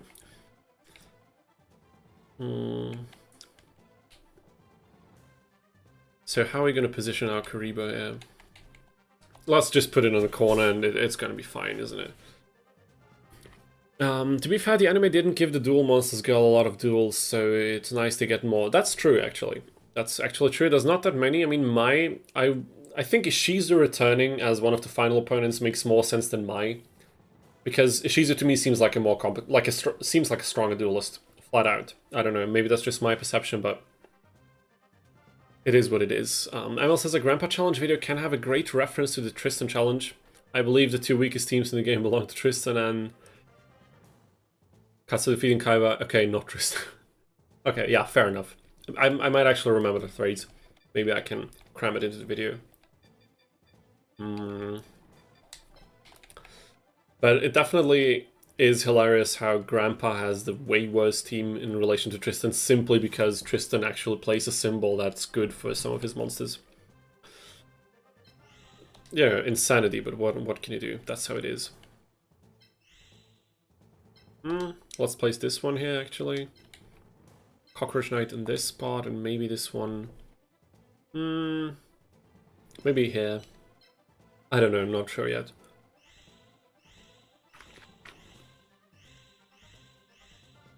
But it does raise a question, Emil, if Tristan is not one of the two weakest teams like we imagined, because I heavily underestimated the power of the moths when you have a symbol you can level up. What is the other worst team in the game? Is it Tear? Maybe it's Tear. Because it can't be Duke with 3 Karibos playing a darkness type. There's no way.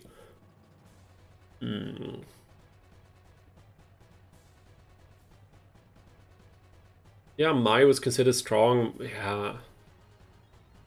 I mean, she was also cheating in a less ancient Egyptian way and more in a I'm just blatantly cheating and getting away with it way, so I don't know. And if ancient Egyptian powers are considered cheating, then every one of the other characters like Yugi, Pegasus... I mean, Pegasus, they did make him out to be like a cheater with his powers, but nobody cared. And then you have Yami Bakura, you have Marek, and everyone else, really, so what does it matter? Even Kaiba cheated back against the Shizu by using his ancient Egyptian genes to change the future somehow. So, I don't know.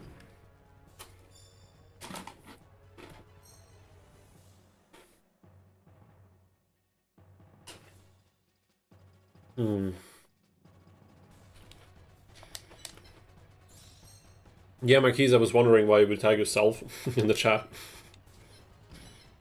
Certainly an interesting move. Emma says not Tear. Who else? It can't be Joey. Joey would actually be way too powerful if you level it up, even though the mobility is not there, but attack power-wise, I think you could easily brute force your way to the end with Joey's team.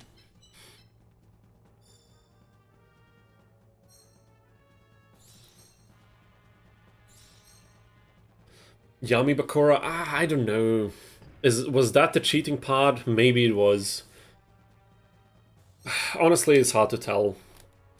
He definitely had some plot protection, like plot armor, in some sense, even though they didn't really make it that obvious because they pushed his plot all the way to the last season, which is still hilarious, but like the Bridge series made so many jokes about it, I don't need to repeat them, I think.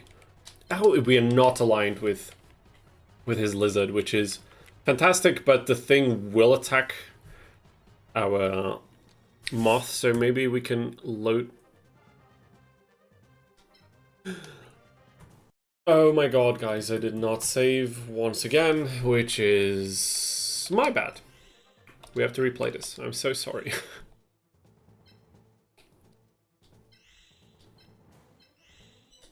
But it's okay. Water symbol boosts water def and wood attack. Okay, wood attack, she has 2 moths. Okay, yeah, I see. I mean, 2 happy lovers, if the stats are not there, I really don't think that the... what you say? Like, that the mobility of the happy lovers wouldn't make as much of a difference. They also have very low PP. But I think with the moths and the root water alone, you got a good point that Taya is actually a lot stronger than she seems. I forgot that she's not a light type. For some reason I always confuse that still, even though I should know better. Powell says, I wonder if Egyptians were never conquered in Yu-Gi-Oh! They seem to be OP. Yeah, that's a fair point. There must be... Is there no theory video about this? Like world-building exploration type of shenanigans on how this must have changed the history of humans in general? Because look at the powers the Egyptians had, damn it.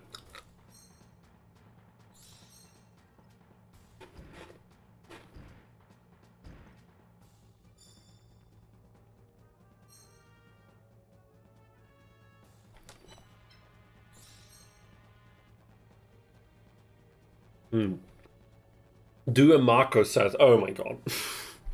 You really want to see that? Mako with water. No wood monsters for attack boosts. 2 light monsters. I mean, Mako, honestly, in that case, if we analyze it in more detail, Mako is the way worse tier, isn't he? Insanity. Maybe we don't do that. Or maybe we do, actually. Could be a fun challenge. And Mako, I think, is a recognizable character. Could also attract a good amount of viewers. And of course, I'm not going to do challenges just if they attract enough viewers. But when I make videos about them, like scripted videos out in the aftermath of the streaming, I do have to kind of think about which topics are worth all the time and effort and which other ones might be reserved just for streaming. But on stream, we can definitely do a Mako challenge, and maybe it will also make a good video. Dude, if you can make a patch that lets you start with enemies lineups, that I mean, dude, that would be, or like just for Mako in that case, that would actually be cool.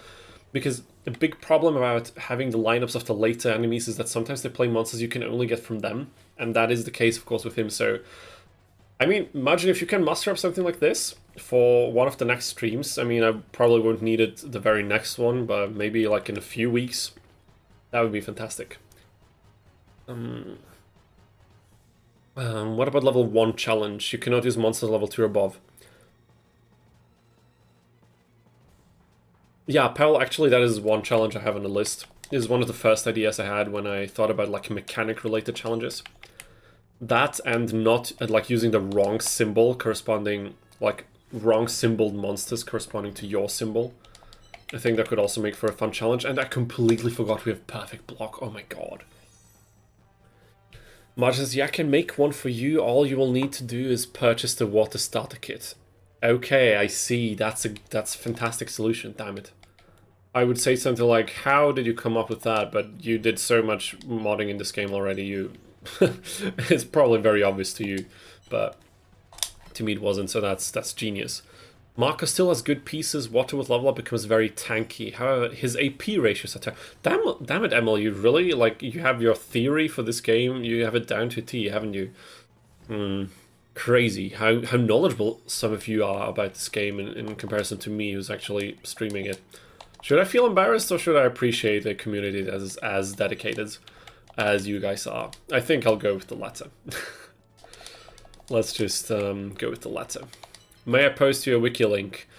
You can post it, but I'm not sure how to allow the posting of links. I'm quite a noob with the streaming stuff, so if it doesn't work in the chat, maybe you can post it at some point in the comments or something, because I have no idea how to do this stuff yet. And sorry, I'm ignoring the other two guys. You're talking about like your exams or something like this. I'm trying to focus on the gameplay. So if you have something that's directed at me, then and I missed it, then apologies. Just write it again, tagging me or something like this, because I am just trying to make progress here. So some of the other viewers who might not be as engaged in the chat have something fun to watch as well. And I'm constantly losing the focus on these, damn it. Okay, 1, 2, 3, 4. But this thing will move the max distance probably, so how about we do this? I mean, I could have also blocked it, so it can't, but... Okay, we could do something like this. And then something, yeah, okay. This could be something, I hope. Let's try this.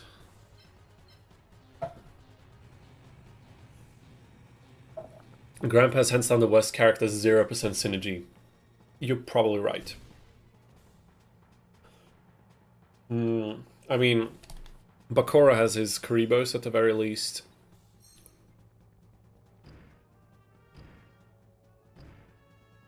I mean, Shadi 1? Is Shadi 1 light? Does he play... What light monsters does... I mean, he plays earth monsters and they... But do earth monsters gain a lot from light symbol? They don't, right? The other way around is way better. Like, light monsters gain attack from earth symbols. Isn't it like that?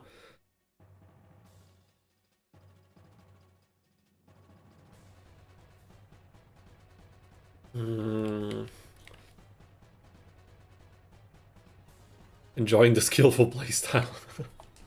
I bet you do.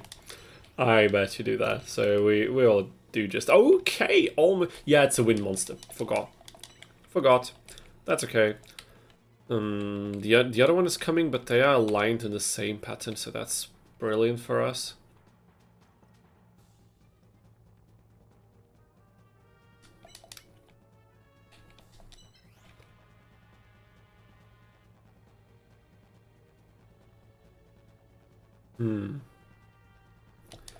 Okay, I need to think now. Light boost out defense, yeah, doesn't sound that worthwhile, but would Shadi 1 be candidate for second worst opponent, maybe? I mean, a lot more pieces than Grandpa, so from a playing the set yourself standpoint, probably not, but I don't know, I'm grasping at straws, if I'm being honest.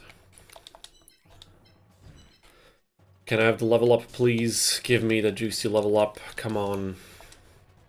Almost. This thing will become level 2, maybe we can push it even higher. Okay, how about we attack once, so this thing is weakened, and then we can see what we do afterwards. Maybe we could also block it from moving any further. Okay. Maybe something like this. Anyone past stage 1 even qualifies. I mean, then it's a done deal, isn't it? Like, so is Tristan still the side? But how can... I mean, in that case, Taya is even better than Tristan, isn't she? Because she still has 2 moths available that have boosted... Oh my god. That have boosted stats. So, okay, how about we do this instead, then? So this thing can't move in these directions at all. How about that?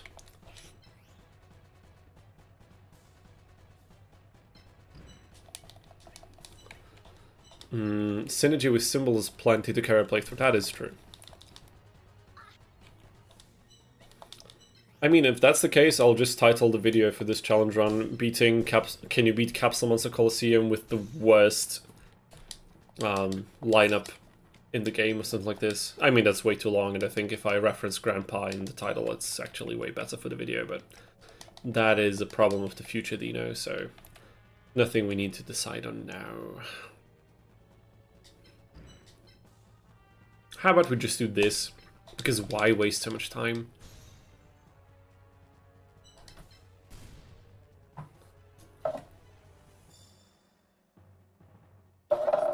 Wait, Marquise, what am I reading? For a paramedic course, your teacher had to explain what a hammer, an axe, and a shovel and a screwdriver is. That sounds, on one hand, it does make sense to kind of, you know, on a level of maybe there's someone in there who's really so inexperienced in life that they don't know. But I don't know. On another hand, it sounds so incredibly ridiculous that I don't really know what to say.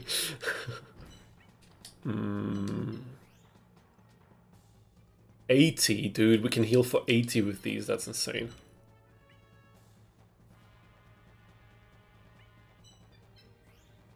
I mean, it's already full health.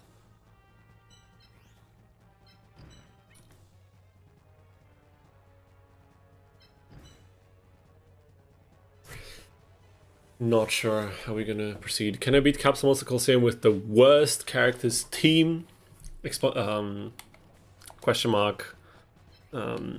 What's the other one called in English again? Oh my god, dude. I'm forgetting so many words, it's insane. Okay, this fella is doing well. So I think we can feed another... Oh, nice! Wood Gift. This thing has a special ability.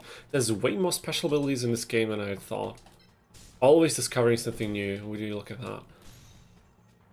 And there it is. Maybe we can get this thing to level 3 in this duel, and then we can just evolve both of them after, like, immediately when we get into Mice Fight.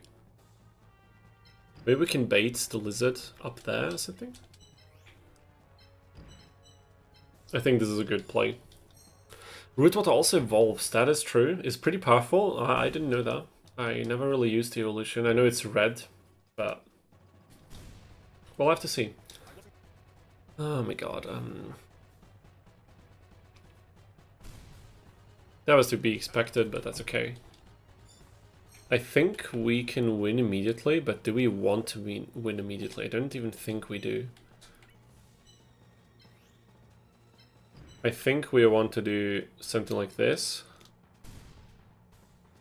Did they teach you that you shouldn't hit your head against the wall and that you should check both ways before crossing the street? I think that's taught in like elementary school or kindergarten, but I could be mistaken.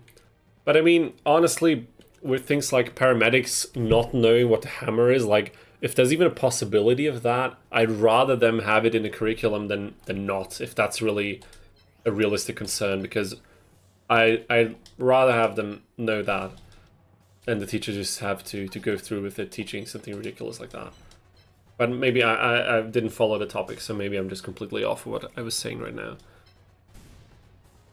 I had to explain what different tools look like. I mean, as I said, better safe than sorry, right? Or something like that, I don't know. Okay, we will leave the diagonal only monster as last, of course. And now I need to see how the XP is looking.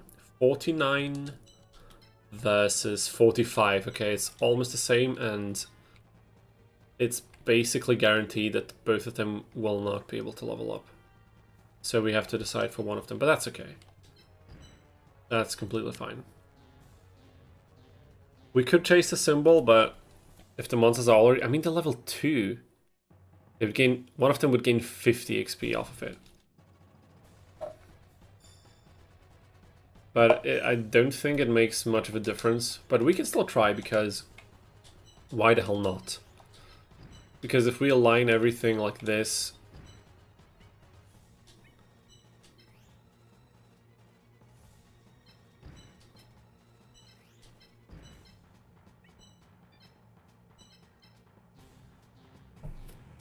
Okay, let's see. If you're wondering, for those of you who might be new to the stream, why I have the headset off of one of my ears, it's because I tend to talk a bit loud and I'm really bad at using my diaphragm, which is a bit of a... it's a bit embarrassing as someone who's like... It's always cringes me to say this, but someone who's like a professional musician, not being able to use his voice in a completely healthy way, but it's just the reality of things. I talk a bit loud, I don't have control over my diaphragm.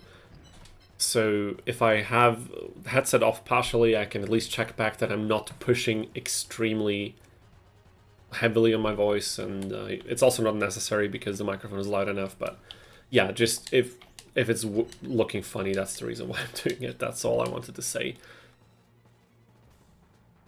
Okay, something like this maybe.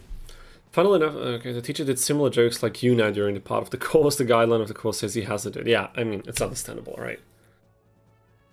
XP locks would make it a lot more challenging. That for sure. I mean, yeah.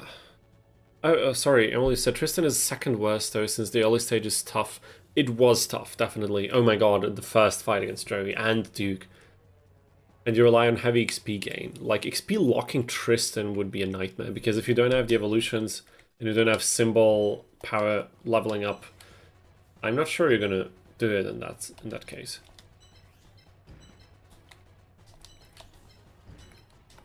Okay. I hope this XP is worth it.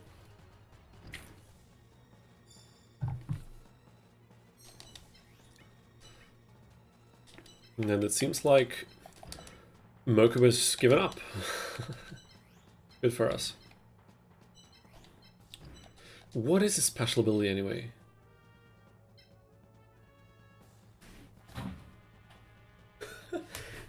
There is an AoE healing ability in this game. Holy cow. That's insane. We might want to use this. XP locking in general would make it a lot more challenging. No symbol boost. Yeah, exactly. That's the reason why I definitely want to make a challenge like this. It just begs the question, what kind of additional rules would you set for a challenge like this?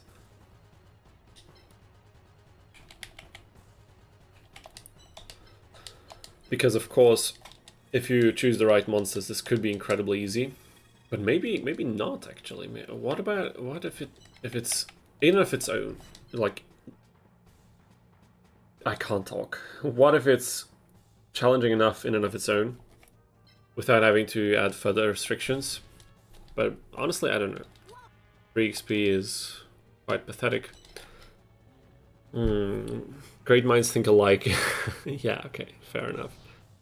You were taught dumbest stuff, I can imagine. Some things just are just ridiculous.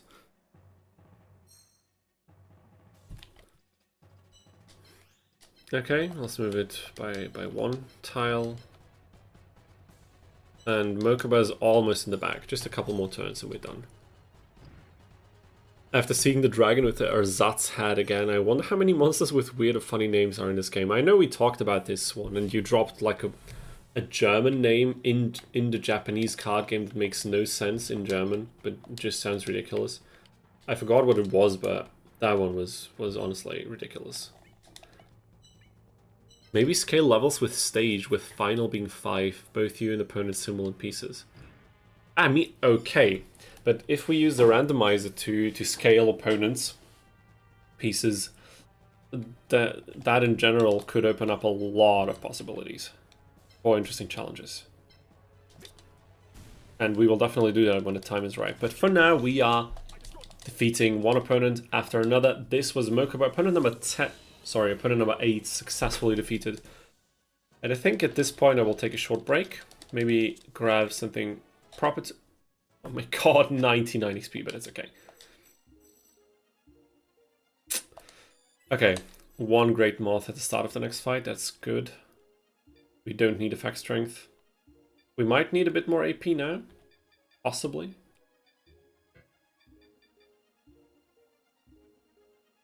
Honestly, I'll just go...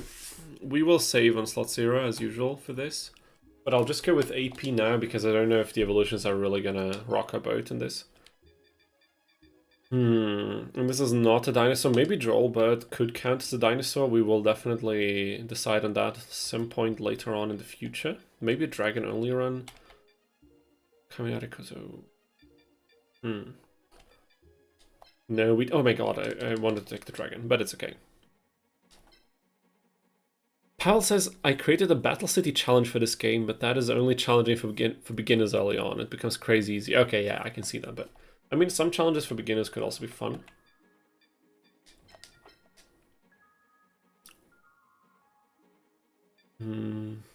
Wish I could give you some tips about the game, but I'm clueless about this game. More of a duelist tag force. Oh my god, we need to play tag force on stream as well. I don't know if I told this already, but I have 2 tag force challenges. One in tag force 1 and one in tag force 2. Already recorded since forever. And I've not gotten... Also, the script is written for one of them, and it's been sitting on my hard drive for like months. And I've not come around to edit any of it up until now. So this will also be a thing in the near future. But for now, I will take a short break. Probably like 10 minutes, maybe a bit longer. I don't know how things go. I also need to do some air circulation in this room because the room is tiny and I don't want to like fall flat on my face due to a lack of oxygen. So I will see you guys very, very soon. Don't go anywhere. We'll be back after a short break with more Yu-Gi-Oh! Action.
Alright, everybody, we are so back. Camera is focusing? Yes, it is. Amazing. Sadly, I was, during the break, also talking quite a bit. So I did not rest my voice properly, but I got some food. Some good stuff here. Just a quick feeding for the stomach and the brain to keep the focus during these ultra hard challenges. So what have you guys been up to?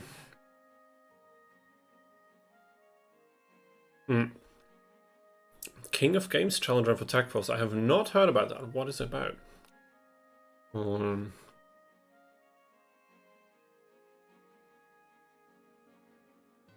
of Tanks. Okay, also something I didn't expect mentioned in this chat, but I'll take it. I've not played World of Tanks myself. Actually, a student of mine is playing World of Tanks, I think. Told me about it a couple of months ago. Sounds like a fun game, even though it sounds like it's quite pay to win, isn't it?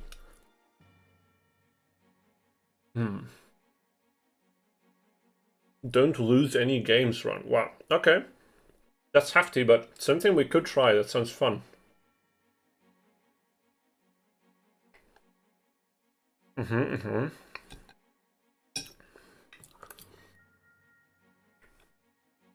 mean, if you're able to defeat a very easy duelist quite a few times for points, you could save scum the shop, if that's not against the rules, for some good drops, and then maybe have a better chance. Although the final boss is really tough if you're unlucky with the traps. It can be really a pain. But honestly, Artilleria, that sounds a lot of fun. I'll remember this for a future stream. I think we could do something like this. Could be mad fun. Could also be really frustrating, but I think I'd take the risk.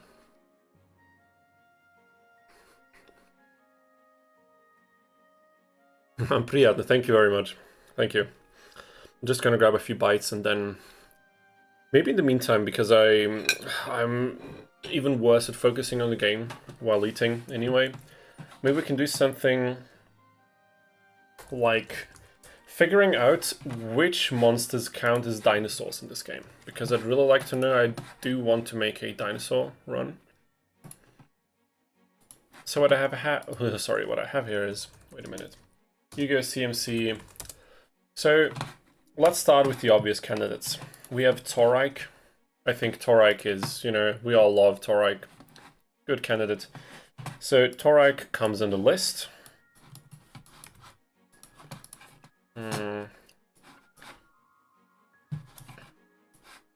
Maybe we can do it, maybe, wait a minute. How about we put it like this? Hope I didn't reveal any confidential, of course I haven't. Don't have anything open that would classify as this, but what I do have opened is these ads here. I need ad block for... Wait a minute, we don't want to do this on stream like this. Ad block origin, uBlock origin, right? Is this still available for Firefox?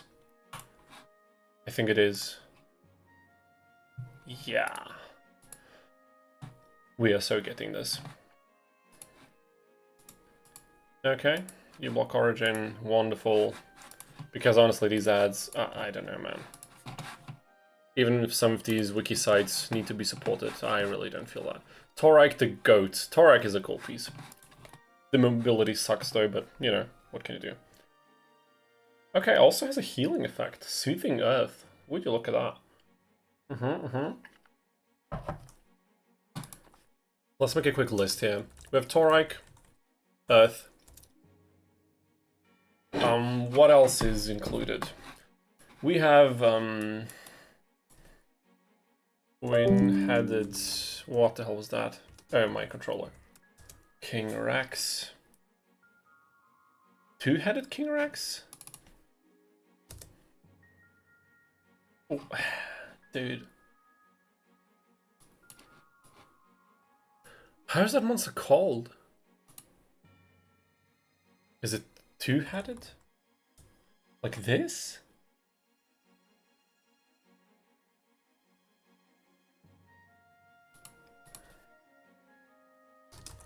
Maybe I have to spell it out or something. There it is, two-headed King Rex. No, it's not, but I mean, it is that monster, so I think we can write it down. Two-headed King Rex, also Earth. Are there other dinosaurs? Do you know any other dinosaurs off the top of your heads? Also, I have to eat, otherwise there's no point in doing this. Who else we got?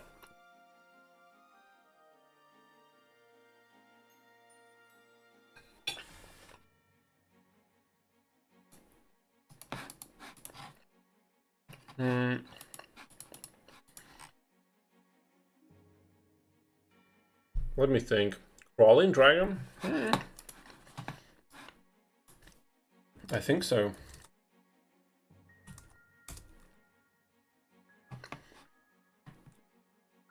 It should be, right? I mean, there are types in this game, aren't there? I mean, this is beast type, so they're not very telling, but... Okay. Sadly, the wiki is so horrendous for this game in particular. We can't rely on any info. Oh, sorry with that. Let's move the cam down here. I know that Merrick 3 had a dinosaur. Yeah, that is Crawling Dragon. Is that a dinosaur, though? Or is it... I mean, it's a crawling dragon, I mean... Do we count this as a... It has wings, though. It does have wings, but... Two-headed King Rex also has wings, I guess.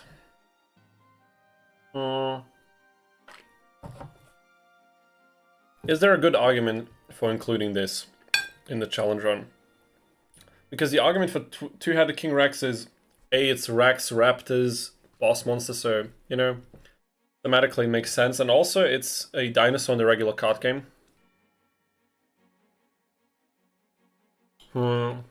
Another Triceratops. Wait a minute. Oh yeah! Oh, that one you mean. Oh my god. Now I remember. My bad.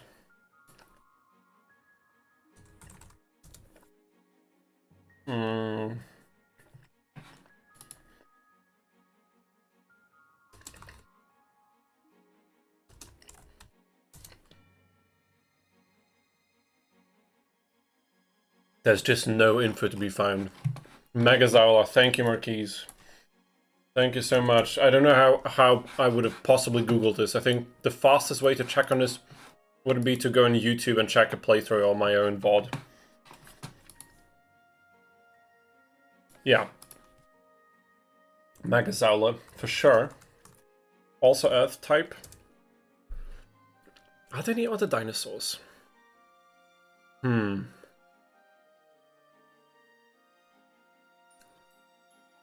I mean, we might have to include Crawling Dragon. Just in case, you know, if we don't find any more. Are we missing something? What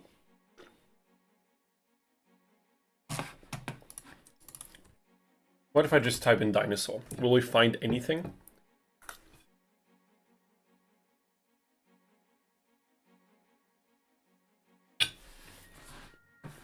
Probably not.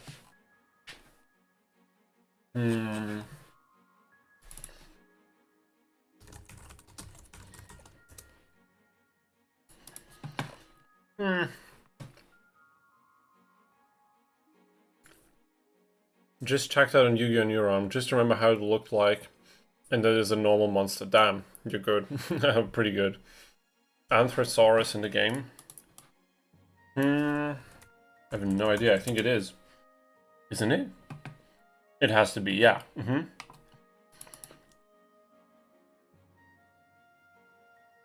Anthrosaurus. I remember it. For sure. And it's also an Earth type, isn't it? Anthrosaurus. But all of these are more like a late game monsters, aren't they? Okay, let's look. Let's search the site for Saurus. Maybe we can find something like this. These are all monsters, allegedly. Are these really all monsters? 200 and something. I mean, those are the official ones that are usable. There are way more dragons, of course. Crocodilus. Yeah, we will control F. For some reason, I can't control F right now. I don't know what's wrong.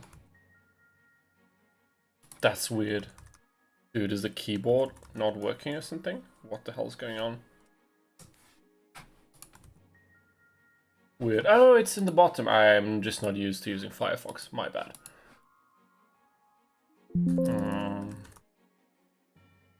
How many entries we got? We got 3 matches.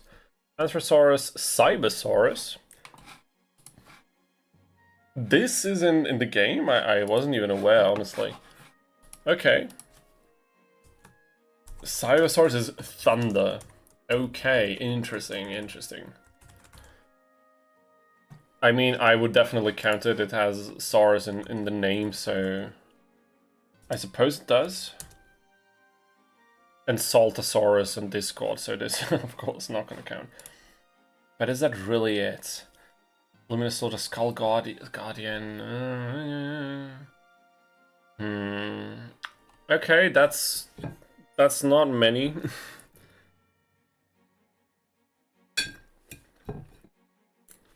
What's the... Is any of them in the starting kit? Is there like a Torike in the Earth starting kit? Urabi?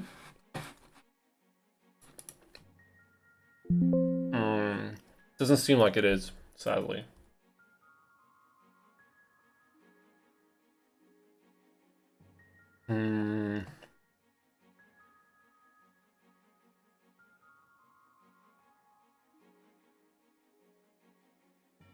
Lesser Dragon. Maybe.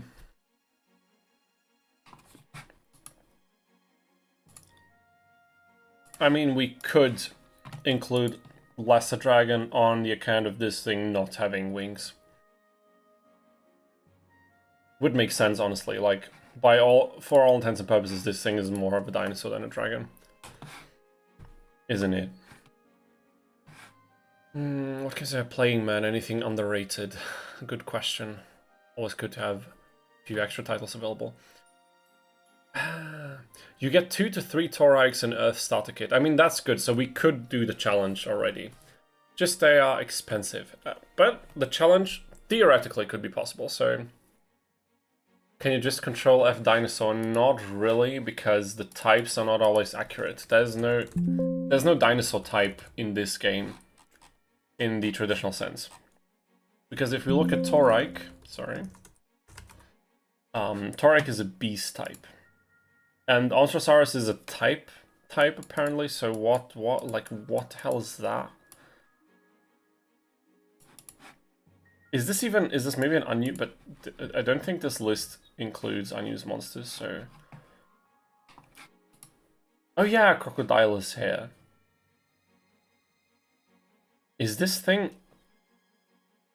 Okay. I'm not quite sure what to do with this information now. I mean, it's a crocodile. Is this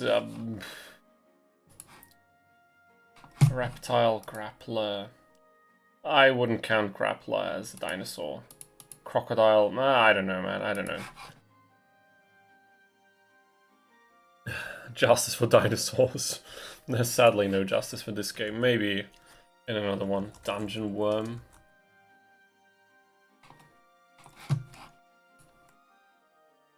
God, I hate how this card looks. Oh my god. I don't know why, but like these worm type of creatures that are huge with like spiky teeth and all that shenanigans, like dune type of sandworms. I hate them. I get chills down my spine. Okay, so this seems to be the whole list, apparently, if we don't include the crocodile thing, so... I don't know if this is really worth doing a challenge over.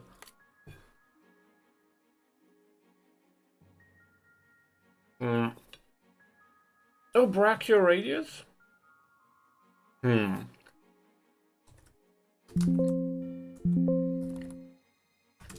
Sword Arm is not in the game.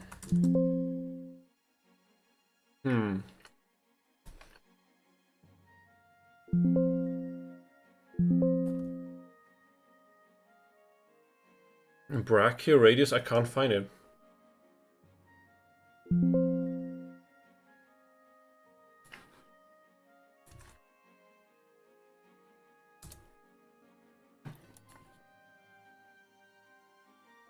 Is this thing in Capsule Monster Coliseum?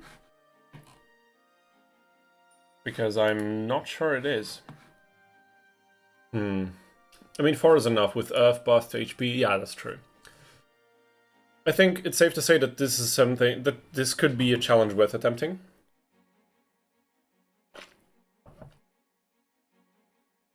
So if we include two-headed King Rex, because it makes sense, right? We have Megazola, Anthrosaurus, and Taurike as like true dinosaurs. We can do that, right? It's not okay. That's good to know. Yeah, I think this is probably enough to do a challenge run and make it interesting and be potentially successful at least.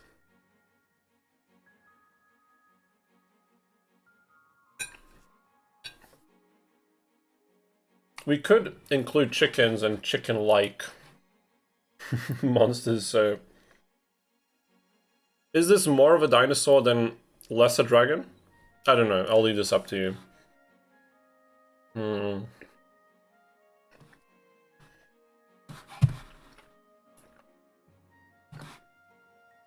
Anyhow, if any of you remember potential dinosaur candidates we might have forgotten, make sure to mention them. But I think now it's time to continue on with our challenge, the reason that we all assembled here today. We want to see Grandpa winning this tournament, so we need to put in the time and effort. Eating some food definitely helped.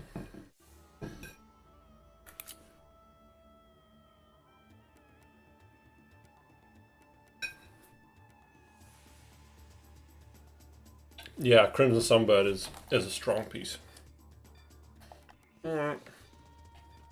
I think we have to go for Mai, right?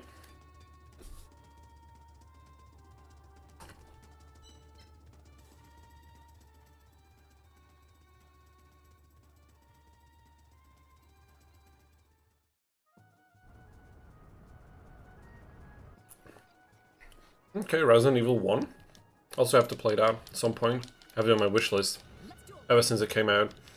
Mass Effect, I also never played Mass Effect. There's so many franchises I never even touched. It's insane. I think I spend way too much time on some individual games. Like, I think I spent a few thousand hours on Terraria alone, and another few thousand on World of Warcraft when I was younger. So a lot of games I missed, but honestly, I think it was worth it, to be quite frank with you, because I had a lot of fun in these games.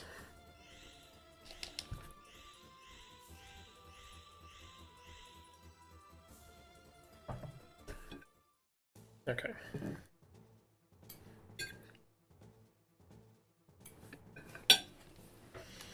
Alrighty.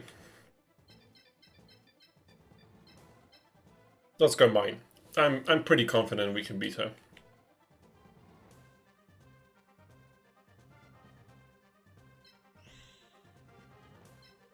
We need 30 wood.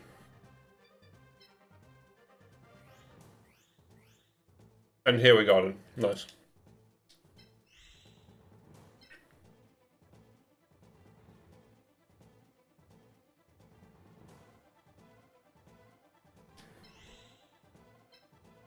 Okay, maybe something like this. Maybe something like this, and...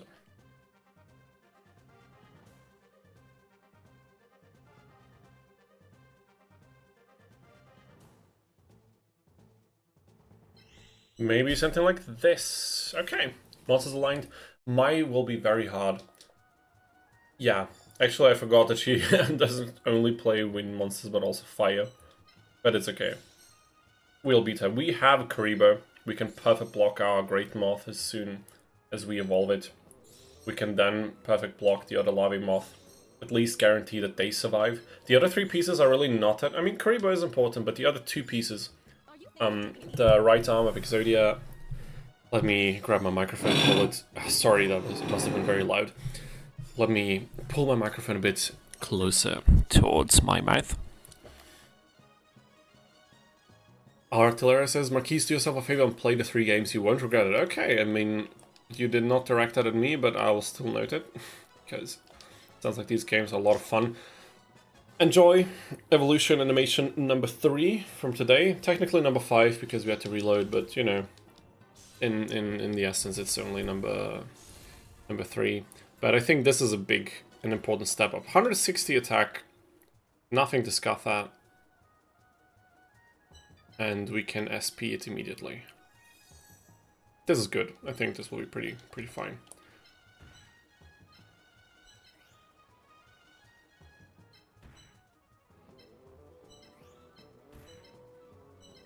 Alrighty, I think this is a good setup. Dragon... Oh, you mentioned another one. Dragon Age Origins and 2 are epic too. Shane, what happened to the series? I have no idea what happened to the series, but... I mean, as long as a few lovely titles came out, it's not too bad, is it?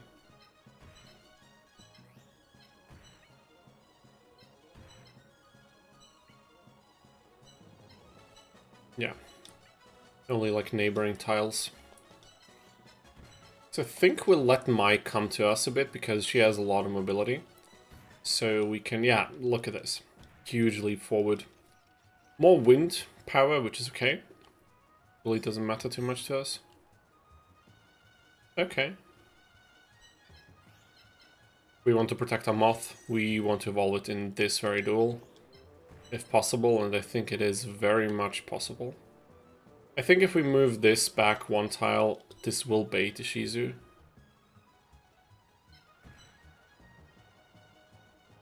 How about we save on slot 3 right here? And we prepare for attacks. How about that?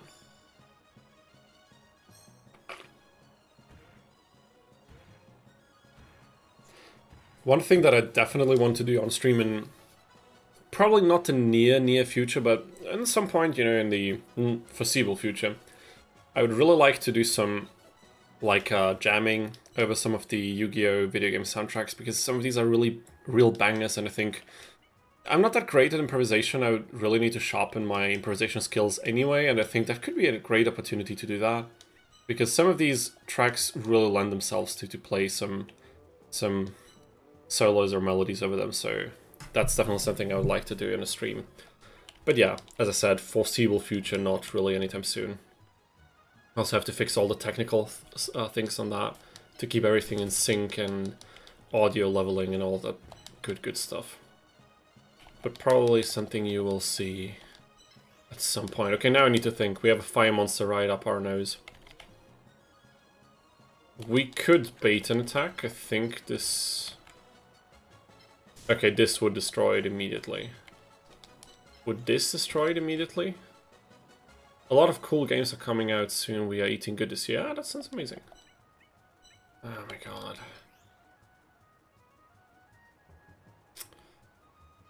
But that sounds like a cool idea. Totally be in for that. Oh, that's glad to hear. I love it.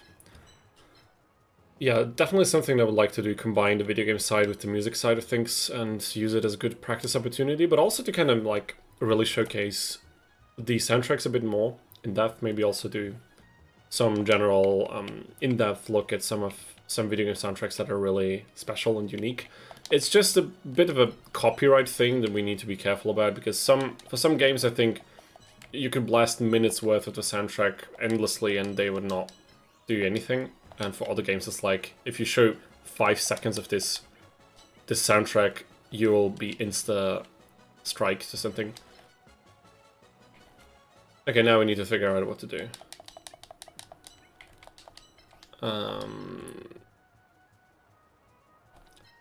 I guess in that case, we'll just do this. And hope it's fine. But I think it will be fine. I mean, we could attack this thing as well. This is actually very good. Oh my god, this is the perfect opportunity. We need to do that. Okay. Let's just say the game went a little overboard in the political sense, plus ruined a lot of the core. So sadly the series is pretty much on ice. Went a little overboard in the political sense. I don't know, that I have no idea what exactly that would mean, but I know that people say that a lot about games that really don't do much at all. Except like change, like how body types or something like this is named, and people get up in works about some really unnecessary details like that. But I have no idea what the case is with Dragon's Dogma, so can't really comment on that.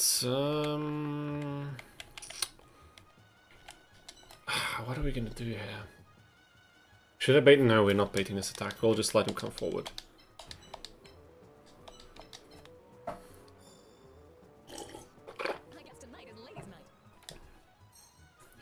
The Elder Scrolls 4 Oblivion Remaster dropped some days ago. I saw that. I saw that on Steam. Oh my god. Okay, but it's not half HP. That's good. I saw that on Steam. I never played... I have yet to play a single Elder Scrolls game as well. So I think you guys notice that I've missed out on a lot of franchises. I think it's become... If it wasn't evident up until now, I think it is at this point for sure. Let me just quickly figure out how to spread out these attacks, so that we can hopefully level up this moth. Will it level up from this? Oh my god, 3 XP, are you kidding me? Are you actually kidding me? But that's okay. Okay, we could put this forward.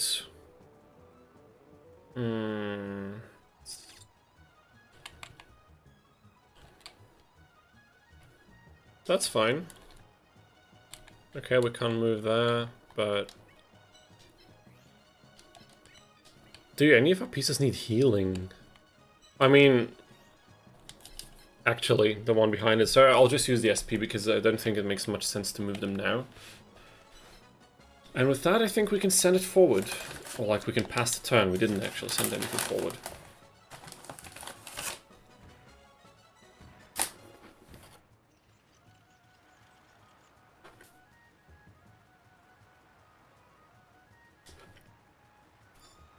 Okay.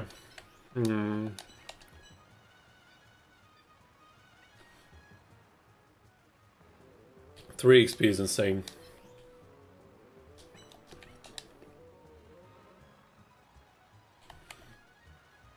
But I think now we need to be careful.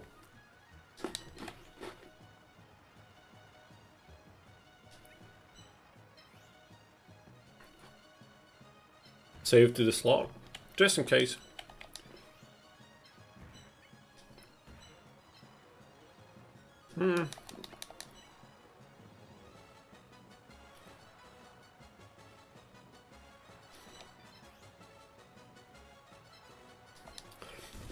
Yeah, female characters having better fashion. I think that's probably the case in a lot of games, isn't it?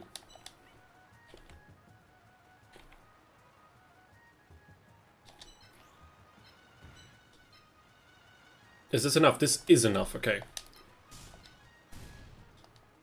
Okay. I'm just shortly gonna focus on the fight because I think if I play the cards right now, okay, that's a lot of damage.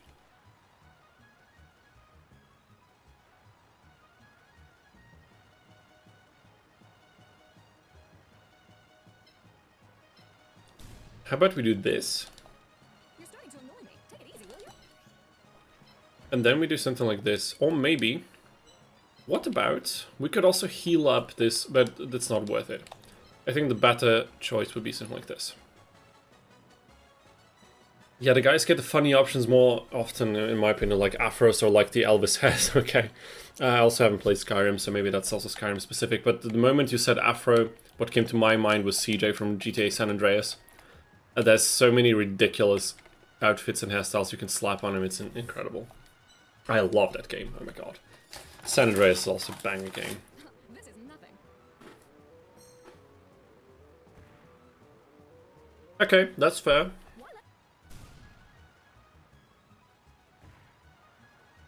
That's also fair. We are gladly taking that.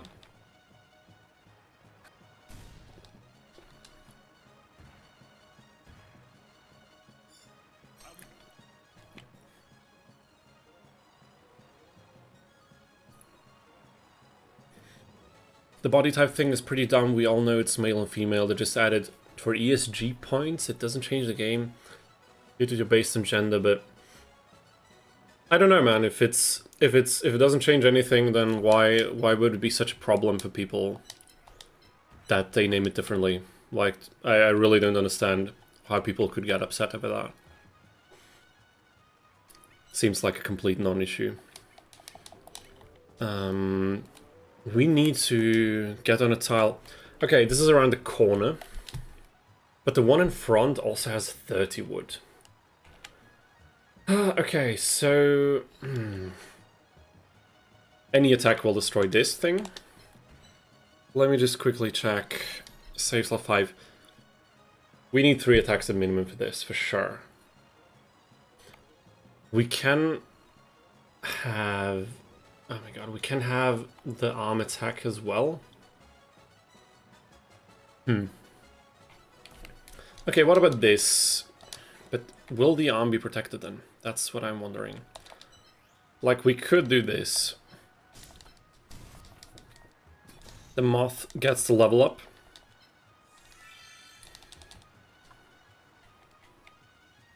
Okay, wait a minute. How much damage would this thing do? We could also go for the dragon. In fact, this might be the better option. Get an attack on the dragon.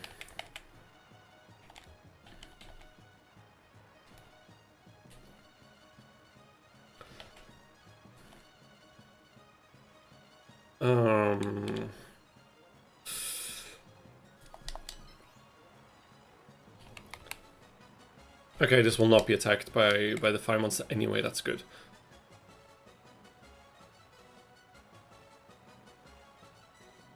But wait a minute, what if we just do this?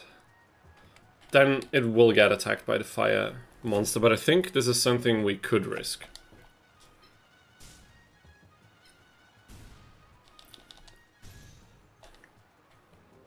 And this should... I think this should be enough to finish off the Harpy, right?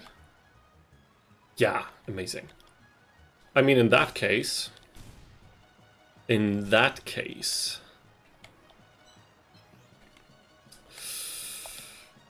Okay, we are so evolving the second moth, that's for sure. That's fair, that's more than fair. Next turn, it'll become a non-issue anyway, so... Like this, for example, and...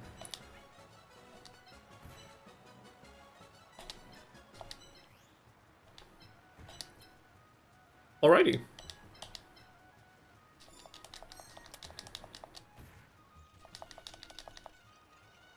We got this, we got this. Okay, so now we do our second evolution. There it is, Great Moth. Ah, amazing. Damn it, dude, I'm eating a lot today, so I'm feeling very chewy. Does that even make sense, feeling chewy? Not really. Very snacky, I should say. But I mean, now it's a safe bet, right? We can just run forward to the symbol. We have no risk of losing this at all.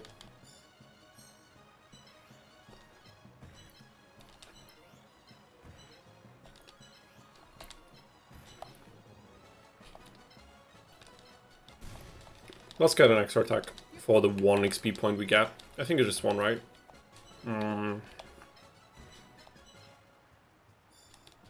There it is. So, with this team, we can easily defeat Rex. I'm pretty sure. However, when we think a bit ahead, like stage 3, stage 4 opponents, there it is. We won't get a lot more powerful because of the lack of symbol synergy, so we really need to think about how we approach next opponents. There are 2 ways. One way is to lose everything.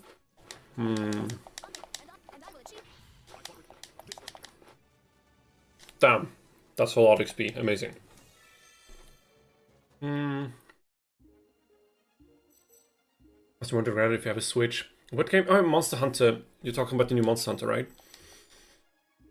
I've only dabbled a little bit in Monster Hunter World, but it couldn't really catch me, and I think I didn't give it enough of a fair try. So, wait a minute. Let's take Flame Manipulator and one of the Harpies. Yeah, that sounds good. We almost finished stage 2, so that's pretty good for this run.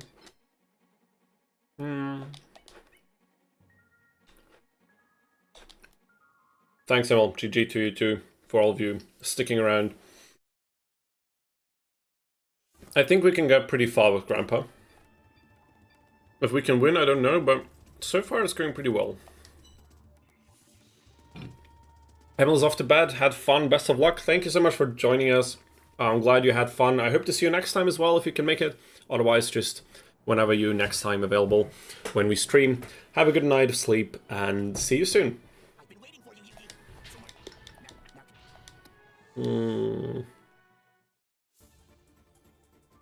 All right.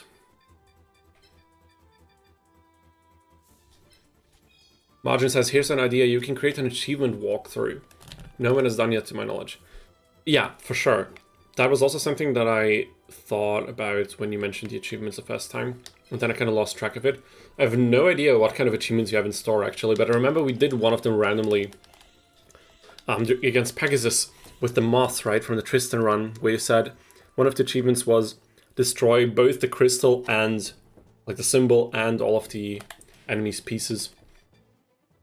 So that could be a fun challenge to see how long it takes us to do that and try to do it in the least amount of fights possible.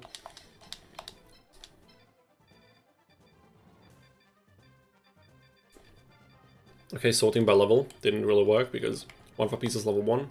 Oh no, we don't have enough MP, dude! Oh my god. This is a shame, but... like, Cockroach Knight has to go. I'm sorry, but... there's no discussion about this. Cockroach Knight has to go. Marquis says, the more I play Monster Hunter, the more I see the importance of the social aspects of the game, the multiplayer with others.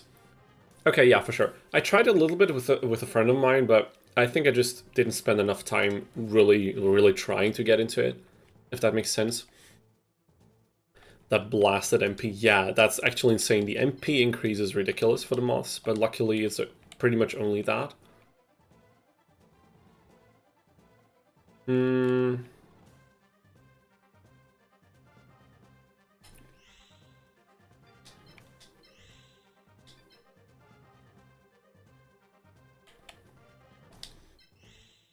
I don't even know how to position these, so I'll just place them like this and off we go.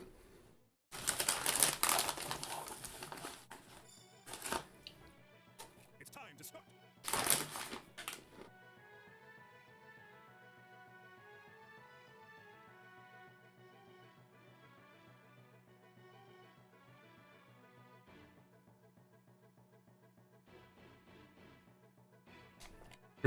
I mean, I don't want to dabble too much on this topic right now. I don't think this is really the place. But I think it seems to me, Artilleria, you hung up a lot on what I perceive to be as a big dog whistle of, like, things being political. Because a lot of things are more political than a lot of people seem to admit. I've seen a lot of people complain about political aspects in games and then praise games that are extremely political, like, even on the surface level, so... I don't know, if they add things that don't really ruin the experience for anybody, realistically, I really don't... I don't see what's there to criticize, but it will probably come down to each specific game, but I would try not to get too hung up on stuff like this, because a lot of these things really don't matter. I know, I can sympathize a bit with that, because I had some stronger viewpoints like that way back, like some years ago, where I also was annoyed by a lot of these, like, seemingly DEI inclusions in games, but I don't know. Nowadays, to me, that really seems like, if it makes people happy, it's good that they added it, and, like, who does it really hurt, you know what I mean? But as I said, it's not like we need to discuss this in detail, because there's better places for doing this, I think. I just try to enjoy the games as much as possible, and, like, not try to see the devil in everything. That's, like, my mindset. Bosnia and Herzegovina isn't recognized by Nintendo. I mean, I would have been surprised if it was, honestly, but it's definitely a bit of a sad state. How do you even get a modern console in Bosnia if you don't earn a lot of money? because importing them must be even more expensive, like in absolute values, than buying it somewhere where it's shipped anyway, so I can imagine it must be really difficult. How are we gonna do this? Deal with the Scorpion, dude. I think we'll just stay here, maybe move this one tile forward. Something like this, possibly.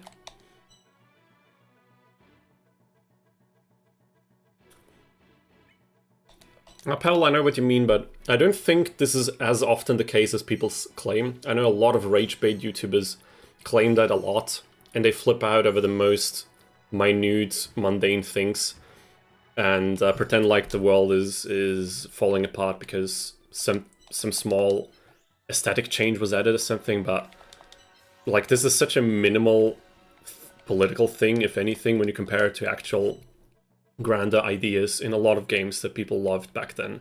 I really don't see why this is such a big point of discussion. Okay, Rex is playing very held back, it seems. I don't know. I should have SP'd, oh my god. Does it make sense to SP the arm? I think.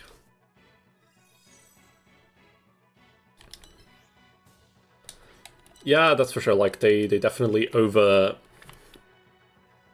I was trying to literally translate a German word that doesn't exist like that in English. In English, so... Damn it. Sorry, I got it. I got a cookie crumble stuck in my throat. Let me just...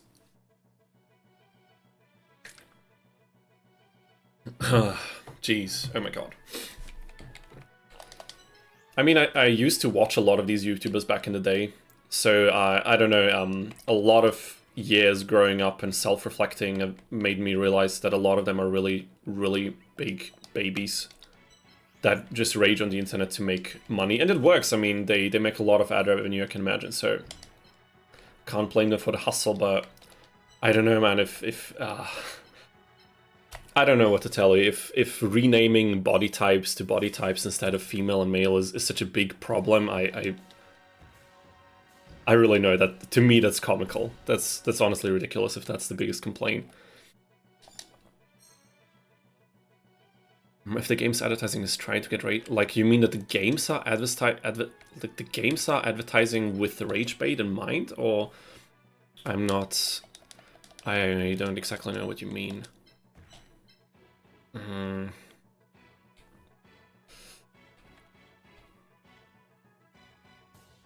This is a one-shot. Tora cannot reach us. Can we one-shot? We cannot. I always forget that we really don't have a lot of attack power on our hands.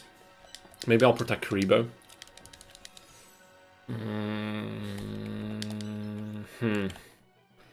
Okay. I mean, getting in an attack is always good.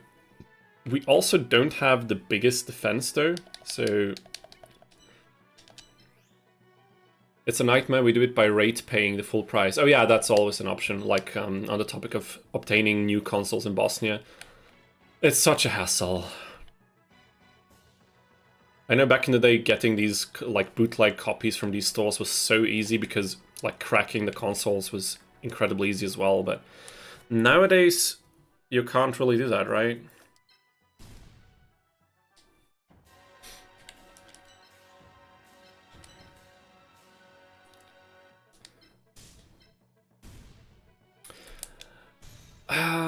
I mean, I guess you could say that maybe there is some motivation behind that, but I really don't think that the rage bait YouTubers need any motivation from the game companies to react the way they do. I think that's a bit of a stretch. They would react to that no matter how they could, because it earns them money first and foremost, and that is more than enough motivation. I don't know if that really improves the marketability of the game itself, but I mean, I'm not in marketing to any capacity, so I wouldn't know.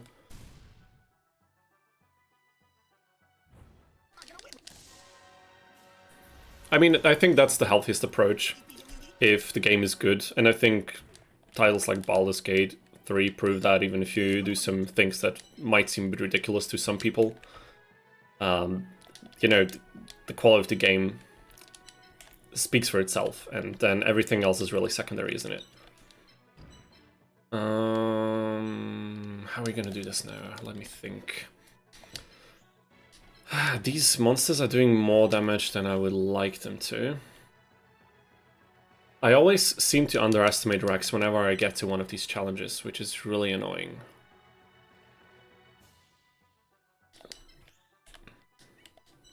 Like, rate paying for consoles is so vile, honestly. I mean, it's the only realistic option in some of these countries, but I don't know, man. It's a bit of a sad world, isn't it?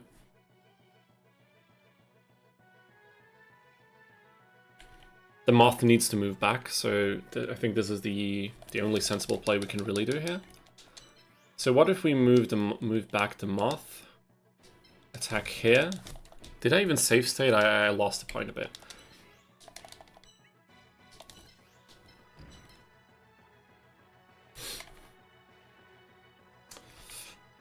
So if we one-shot this thing,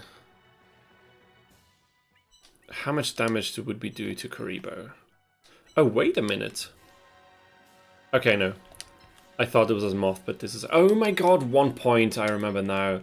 This is frustrating. This is very frustrating.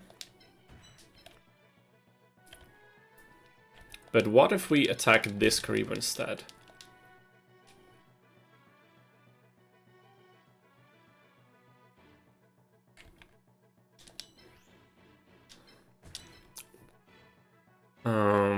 Maybe we can do something like this now. Bioshock is heavily political, but hasn't a nose about it. It's dumb, to be honest, but if you give them an inch, they're gonna take a mile. I don't know, man. I really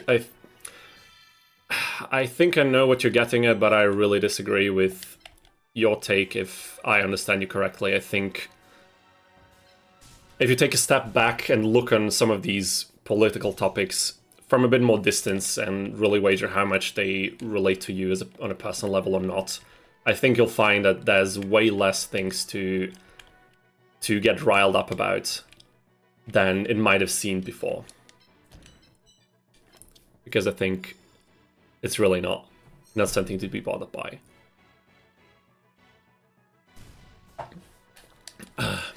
Yeah, but as I said, it's really not something I want to discuss in detail, because I think there's better places to do that.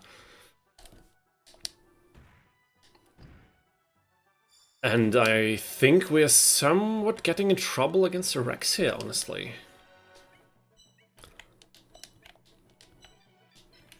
Oh my god, okay. Let me think. So, 2 attacks has to be enough against this one. Okay. Two attacks is surely enough. But we also need to get rid of Karibo. Karibo is at 103. I mean, oh my god, how are we gonna do this? Let's all agree to vote for the Summon Skull party. Is that a reference, or is that just a Yu-Gi-Oh joke? Or are you teasing the fact that I wanted to build a Summon Skull fusion deck in Duel Monsters 2, and then I realized that you can't even fuse that monster in Duel Monsters 2? Because that would be opening up some old scars, but fair enough, because that was a bitter moment. Artillery says, good night, guys, gotta travel to Croatia tomorrow, then I wish you best... You say best of luck? No, I wish you, well, good travels, and good traffic, and a good night of sleep, and I'm glad you joined us tonight, and I hope you see you soon again, man. Have a good one, cheers. Pal says, I just like Summon Skull, one of my favorite cards ever. Summon Skull is great, isn't it?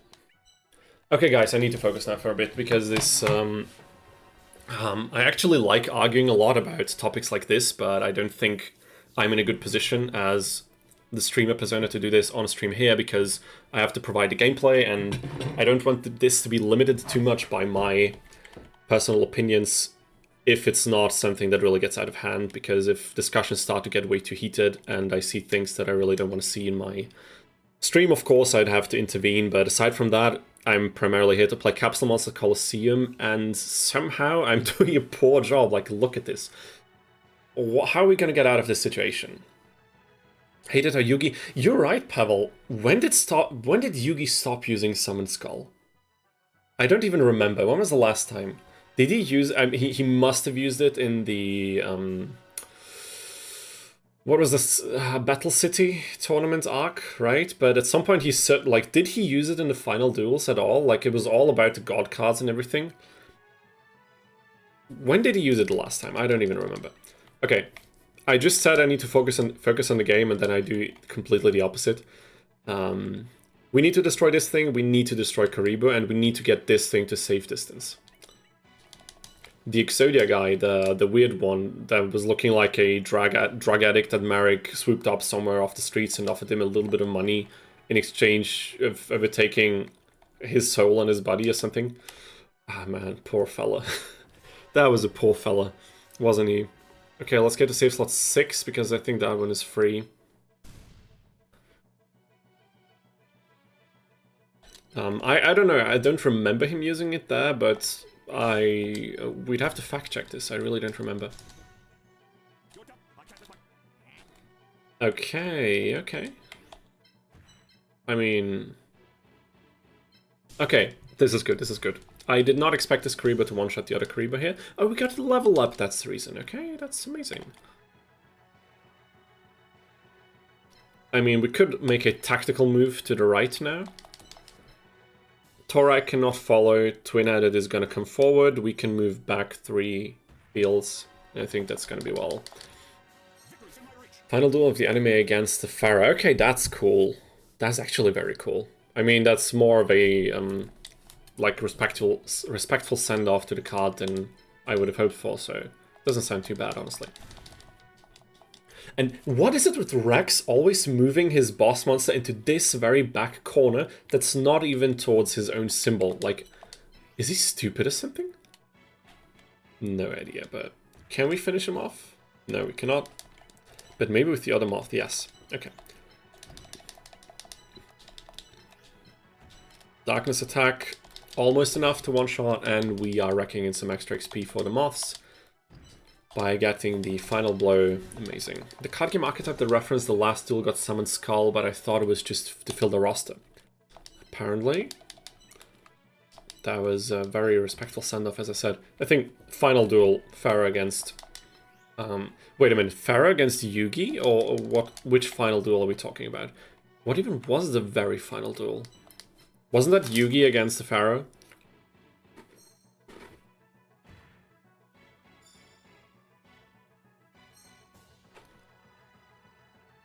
Oh my god, Black Skull Dragon. A card that actually exists in this game, but I think is one of the unused cards, isn't it?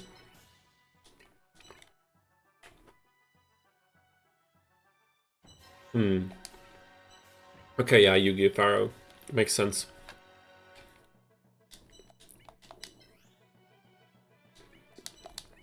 I mean, come on, Rex, what are you gonna do?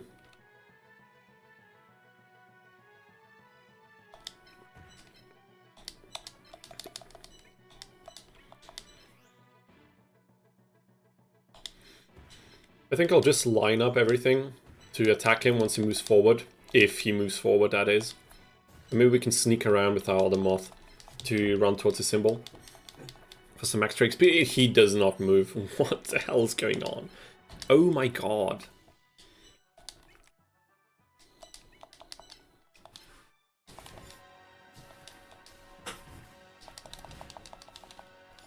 And did he actually move the symbol to an attackable tile? Like, okay, Rex is a moron. It's official. I mean, we knew that already. I've used enough Bridge Series clips for Rex's butt head to prove that, but now it's... If it wasn't official already, now it's official for sure. Although during one of the runs, Rex actually started attacking our vulnerable monsters instead of our high PP symbol, so he's not always this stupid. Just on the odd occasion, it seems. We could have finished him. We could have finished him, but somehow I don't want to yet. I would like the symbol XP, and I think we can get it.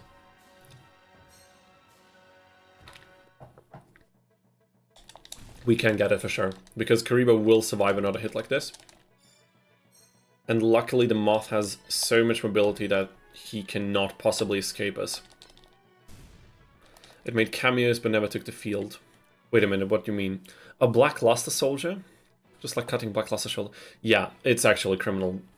I can imagine they had more plans for them, like some cool special abilities or something like that, and then they just didn't have the time. But it's a shame.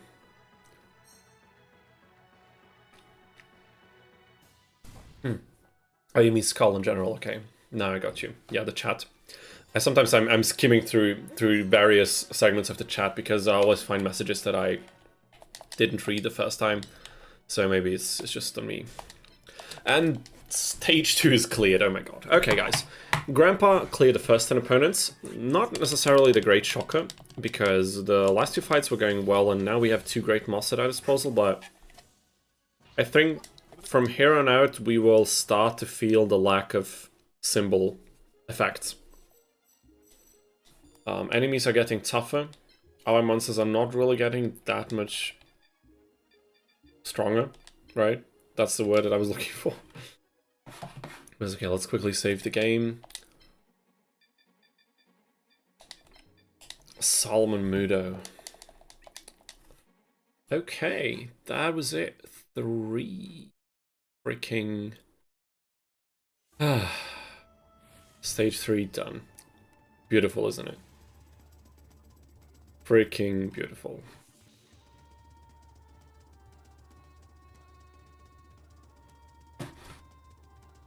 Alrighty, so let's get into things.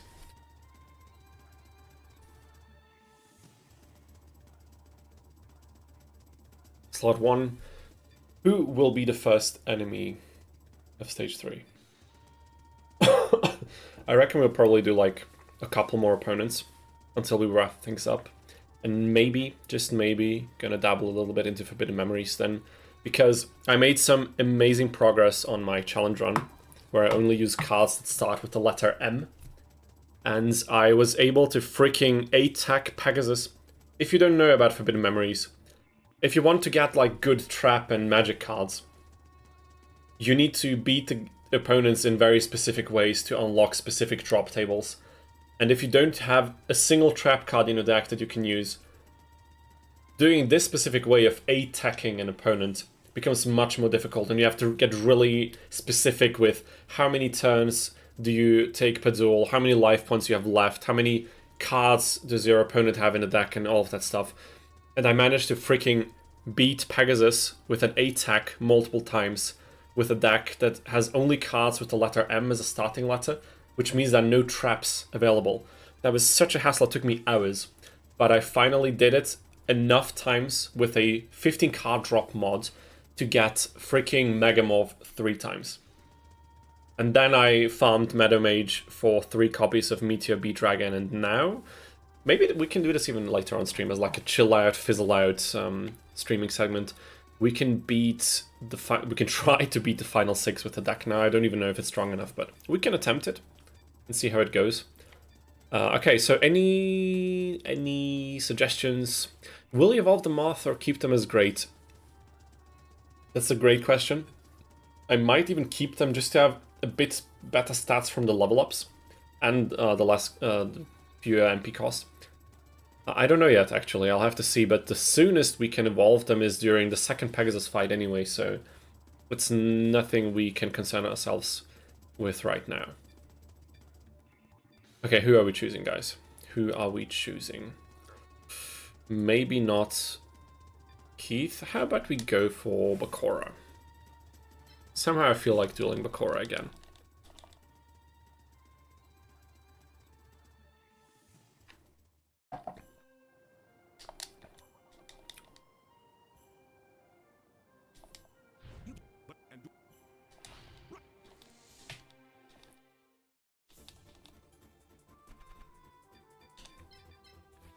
I knew it, I should have save state. Please go second. Oh my god, thank you. In Germany and Austria, we use the words Ehrenmann. Bakura is an Ehrenmann. That sounds so stupid, I can't even believe it. But we have enough. Oh my god, look at that. Would you look at this? Enough MP to use all monsters. It's a Christmas miracle. Okay. Manual placement. We want shields. We want the completely overpowered Karibo shields. Of course we want them. Like, what are we even thinking? Karibo here. She sure is for letting go first. Yeah, definitely. I mean, he knows he's gonna lose, so why delay things even further? Slight storm here. I had to go close window, so I missed if moths will be evolved. Oh yeah, for sure. I can repeat that. I think for now we won't. Or like, we can't even for now. The soonest we can evolve the moths is during the second Pegasus fight, stage 5. Because we won't have enough wood tiles on any given field up until then. And then we'll have to consider, because while the Perfectly Ultimates have more attack range, which is always cool, they are a bit more expensive, and I don't know if it's really necessary or if it would really benefit us. Because leveling up is stronger when you have symbol effect rates going up as well, because they synergize off of each other. But we'll have to see as we get there. Bakura gibt hier bestimmt danach auch noch ein Bier aus. Ja, fix, Alter. Fix. Ganz bestimmt. As Ehrenmann behavior. Yeah, for sure. He will pay for our drinks for the entire evening. He seems like the type of guy to do that. But maybe not for the right reasons. Actually, he seems like the guy who would do that just out of friendliness and not with any, like, shady afterthought. Something like this, maybe? Cockroach, where do we even put Cockroach Knight? The thing is so slow. Oh my god. I'll shortly also open the window here, which is quite comfy in a small room like this, because I don't even have to get up. The downside is, of course, because the court of this building here is like, it's like a square. Can I even make a square with my hands? Yes, I can. It's a very ugly square, but it's quite closed, so the reverb in the space between the buildings is incredible. So I'll try to be a bit more quiet while the window's open, so the neighbors don't get my free commentary just from the window. They have to open a stream if they want to hear me ramble about this game. So yeah, no almosen in that regard.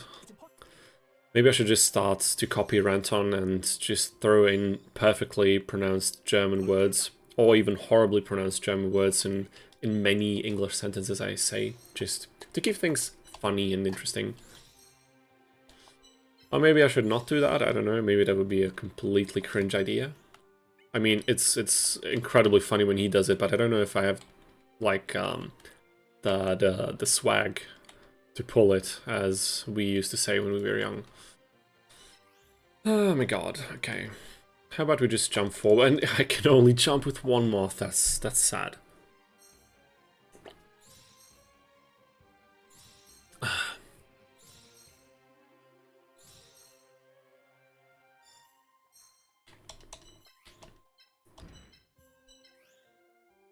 Okay.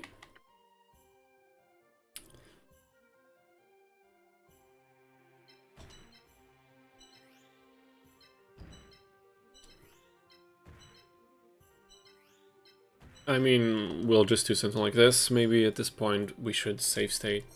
I'll just use save state as a verb now, because I don't know. I'm losing a lot of skill points in terms of English, like speaking English whenever I turn the stream on. I mean, it's what should I do? It just happens, you know.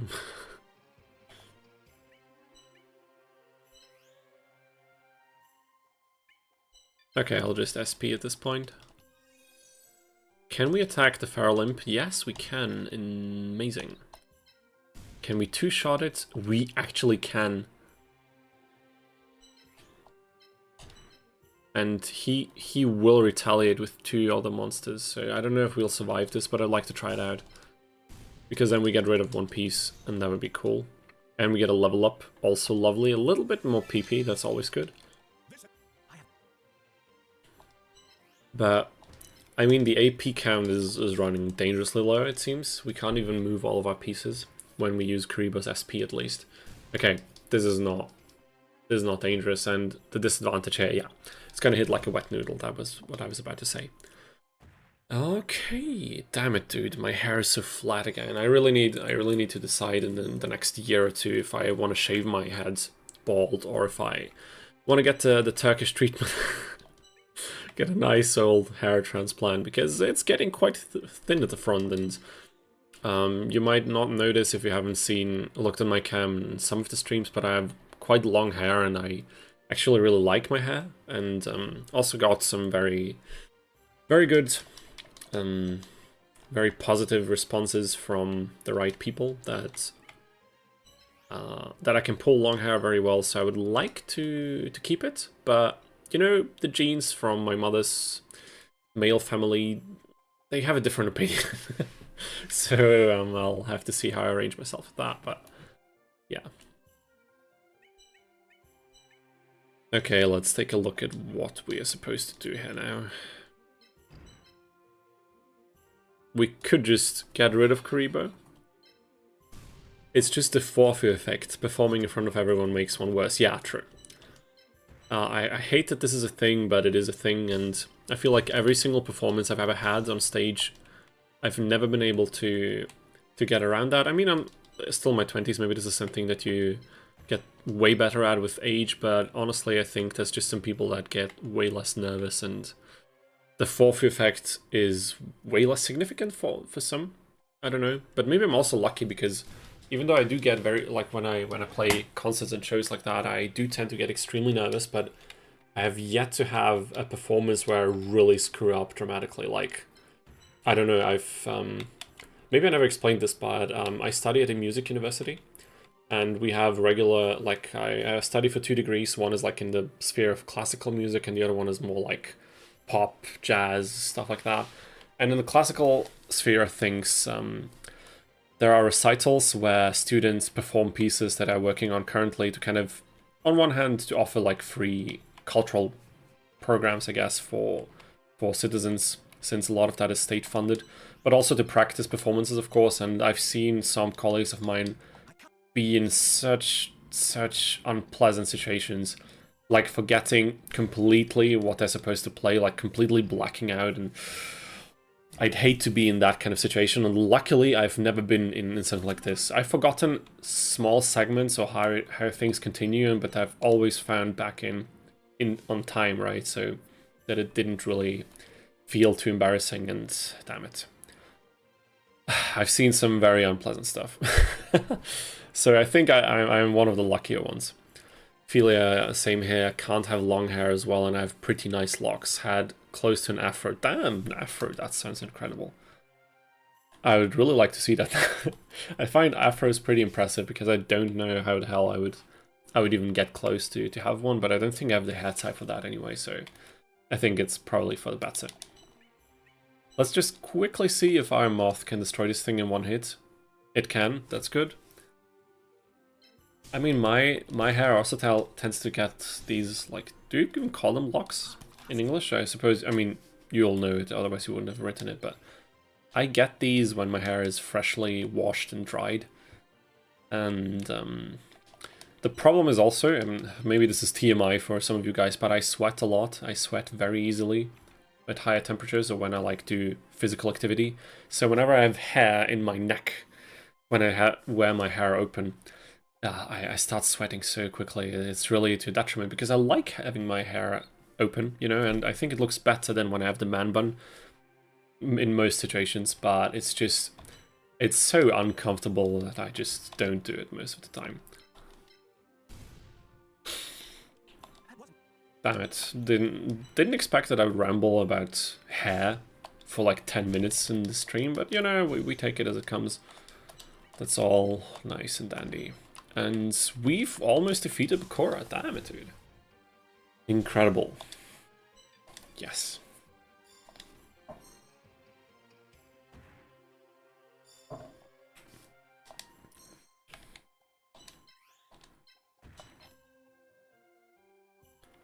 Okay, so far this challenge still seems to be more on the easier side. I wonder if that's going to change anytime soon.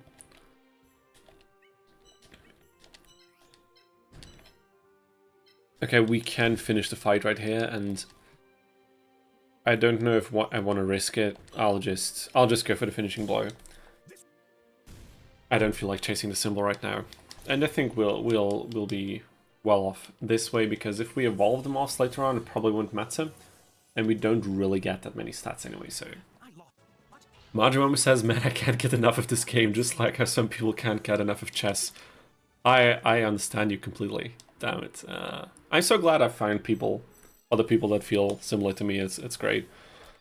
Should have started streaming this way earlier. You know, when I was younger, I always had some things I envisioned doing when I would be older. Not necessarily in a professional sense, but just like also out of like a hobby interest, like recreationally. And one of them was way back when I was like a young teenager. I wanted to make like a guide, like a big YouTube guide on this game. How to play it properly, which symbol to pick, which are the better ones, and all of that nonsense. And I had no clue. I had no clue how symbols work. I thought I knew something about this game. I had no idea. I'm still learning a lot of new things from you guys, even though I think I know a lot more than I did back then. And I don't know, making content about this game was such an old dream, even back then when I was very young. That's how much this game impacted me. And you have to imagine, and you have to remember for yourself as well, we all, when we played this on the original hardware, we all played this at regular speed. We played it at this speed. Look at this game. Look how slow it's moving. That's ridiculous. I have to close the window. Just a second. Because I think some of the neighbors in the complex might want to sleep already. And even though I've never had noise complaints from any of them, I don't want them to start anytime soon. So how about we just stay careful and respectful to our neighbors. Okay, the Exodia challenge run has 9,600 views. I think somewhere during the night, like probably like 5 or 6 hours time or something, it will crack 10k, and that would have been great to celebrate on stream, but we can celebrate it next time. And even though I honestly felt a little bit disappointed that the growth was nowhere near as good as with my last big video on Tag Force 1, I'm still glad it's gonna crack 5 digits. And maybe even grow a bit beyond that. You know, the Karibo video made like 35, 6-ish K. And the Exodia video making something like that would also warm my heart for sure. Yeah. So Majimama said, Manaka, I'm a huge board game collector. That sounds lovely, honestly. I'm not that big into board games, but I don't think because I don't like them, but because I never really looked into them properly. We will increase AP for sure. But let's do a safety save. It really felt faster back in the day, at least for me. Yeah, but it couldn't have been, right? Even with like TV compatibility shenanigans. Was there any way that this would have been running faster back? I don't think so. It's just that we weren't used to faster running games, so we didn't really care because like we couldn't just whip up an emulator and play it on our PCs.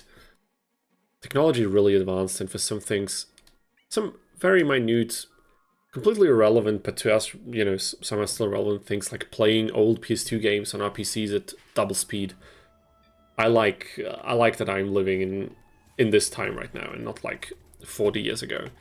Although maybe living 40 years ago would have some upsides, you know, economically speaking, that we won't have right now. But, you know, let's not open another political topic because I think we had enough of that today. So, who is next? 4 more opponents. I think the next opponent might be our last opponent for this game, and then again, as I said, I might dabble a little bit into Forbidden Memories at the end. So, for those of you who are still here with us and active in the chat, or some of you who might want to get active in the chat for the first time, which opponent do you want to see as the last enemy of Grandpa MUTO in this tournament for today, for tonight? I'll give you the honor of deciding. And in the meantime, once the suggestions roll in, I will do a short bathroom break and I'll see you guys in a minute.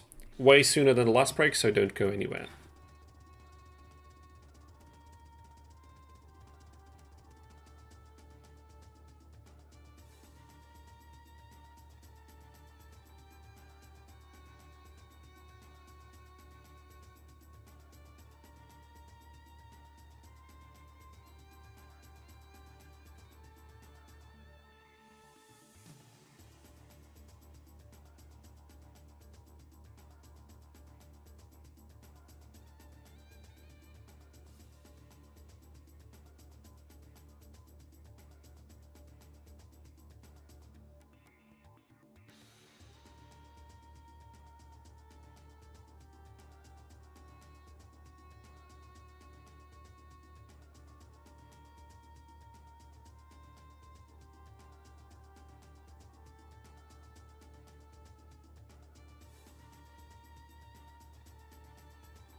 Oh my god, I was still on mute. I was double muted. Oh my god. Okay, so sorry for that. Now we're back for the final opponent of today's challenge, and maybe even the final thing for today's stream, because it's already gotten a bit late. Margin says Keith.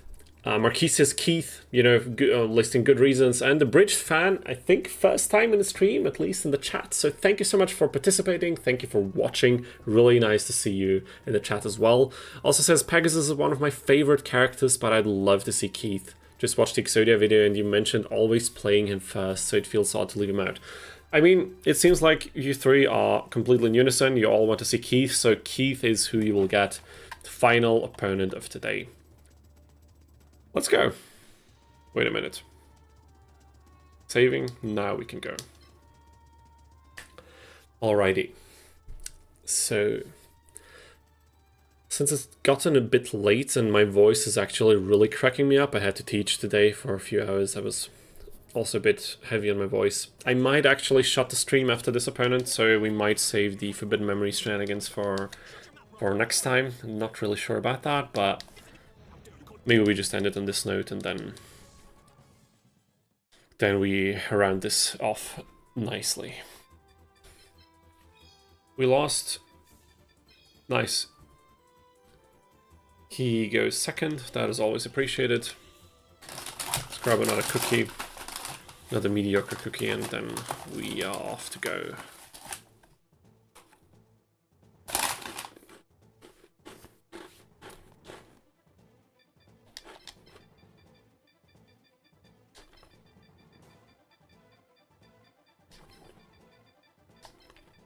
Okay. Let's go.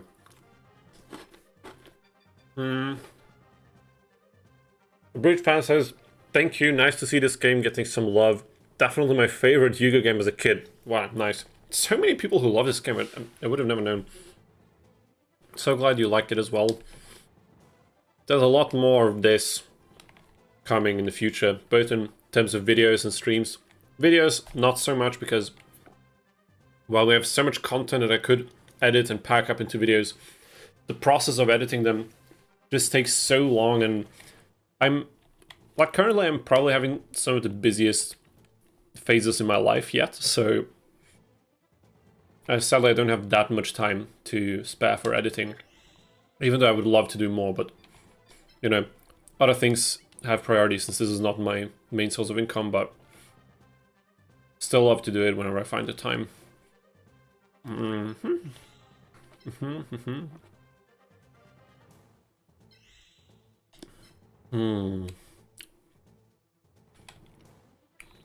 What if we...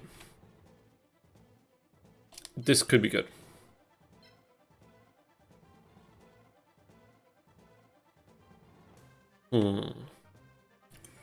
Maybe back there? Something like this?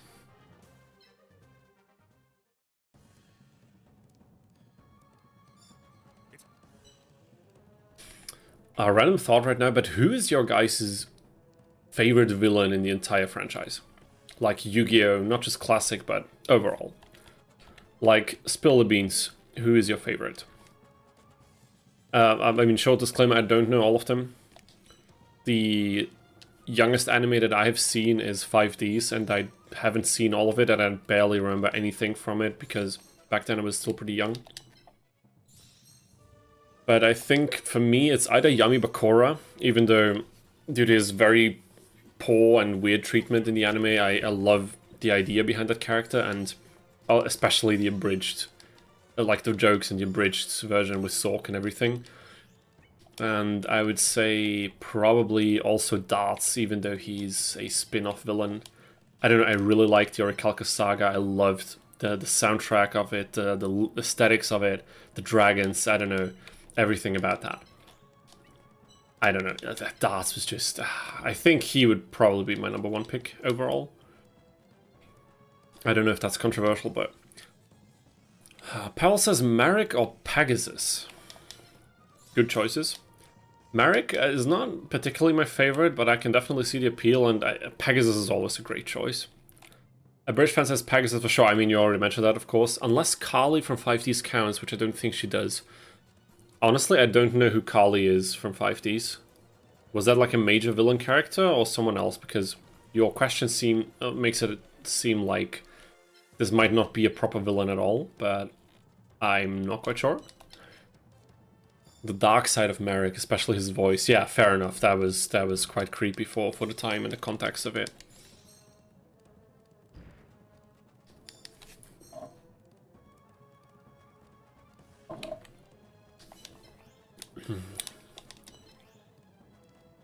Okay, next turn we can dish out some attacks. For sure.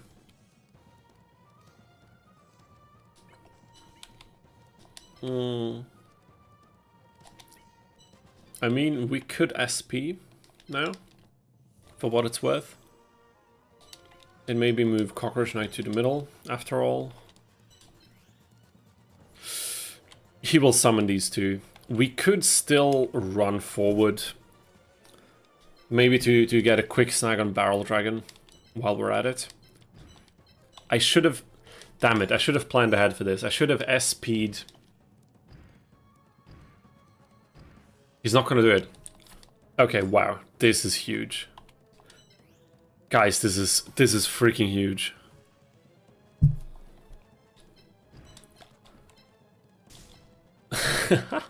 Oh my god. Pavel says Darts was good. His issue is that his season is a filler that occurs right after two really good seasons. Fair enough, but I think the quality of the filler still makes it feel pretty nice watching the Orichalcos season after what came before. What came before even? Wait a minute. Season 3 was the filler season with Noah, right? Season 3 was the filler with Noah. And then Season 4. Isn't Season 4 like Orichalcos? Season 5 is Ancient Egypt. Wrapping up the story in Season 6 is Capsule Monsters. Which I think was pretty bad, but I don't even remember it. Probably because I intentionally forgot all of it. Something along those lines.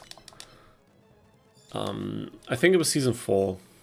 I think Season 3 was the Noah filler arc, and then afterwards, still within Season 3 was the finale of the Battle City tournament. And the wrap-up with Marek and this side of Ancient Egypt, the Tomb Keepers. I was not a fan of the seasons that came after Darts. So you mean the Ancient Egypt thing with Yami Marek and Zork and everything.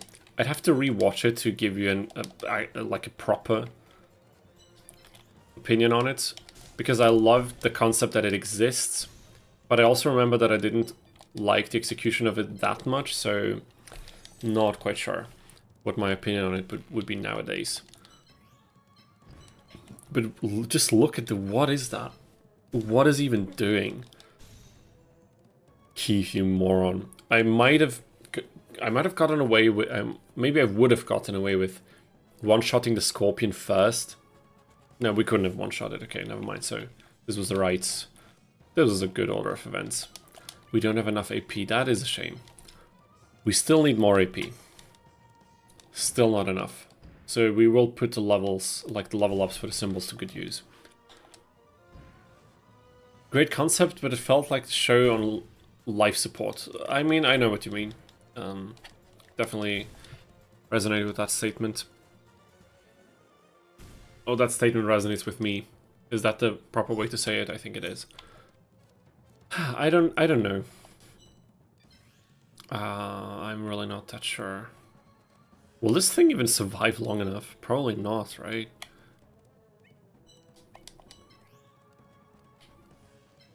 I mean, at this point we could just move back. We got 2 free destructions. Best not question how the hell that happened and take it.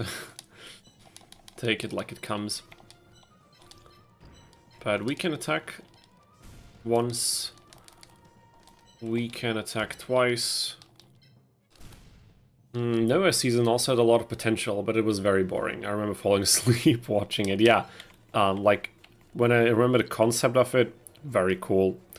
When I remember actually what happened, it was like, I don't know, man. Not quite sure. Damn it, we need so much AP. That's ridiculous. That is genuinely ridiculous. And Marquise asked a few minutes ago, is this Bandit Keith going to be GG easy? Not as easy as I would have liked, as we can see right here, but easy enough, I would say. I think that's a fair statement. But being bottlenecked by our AP is quite significant right now, because some of our monsters are under quite some pressure.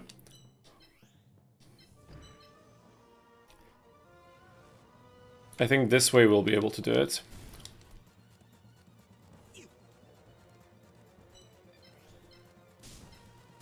I'll just try to finish the fight without losing any monsters. I mean, Keith, for the final opponent of today, he definitely puts up a good fight. But I believe that ultimately we will prevail. Oh wait, but can he... Oh my god, he can attack with both of them. I think we'll still survive. I just hope it's not too late then. Ah, this is gonna hurt. 70. Oh, I don't even know if we're gonna survive this. Oh, okay, 66 is better. Higher level, more defense. Oh my god, by the skin of our teeth. Is that how the saying goes? Skin of our teeth or something? I don't know, it doesn't even matter, does it? We'll just move back for now. Destroy this thing. This is a surprisingly close fight. Okay, so we can already feel that maybe with a bit better planning, this could have gone differently. But we can definitely feel the weight of some of these increasingly stronger opponents.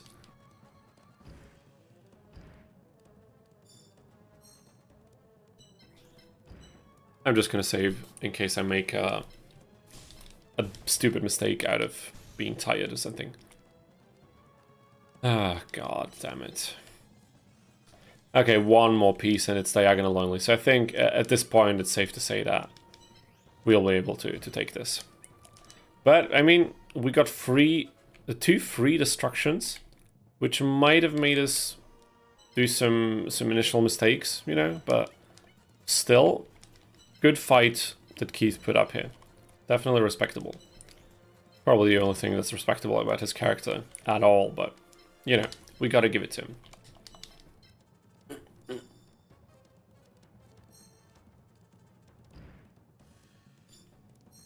Okay, there he is.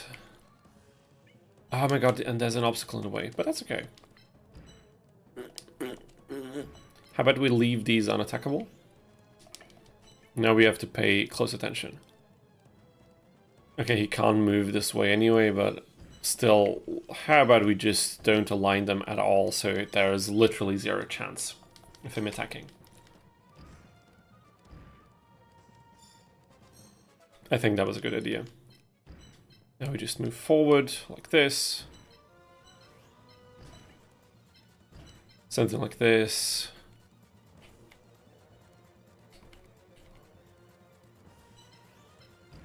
Something like this, and I think we're good to go.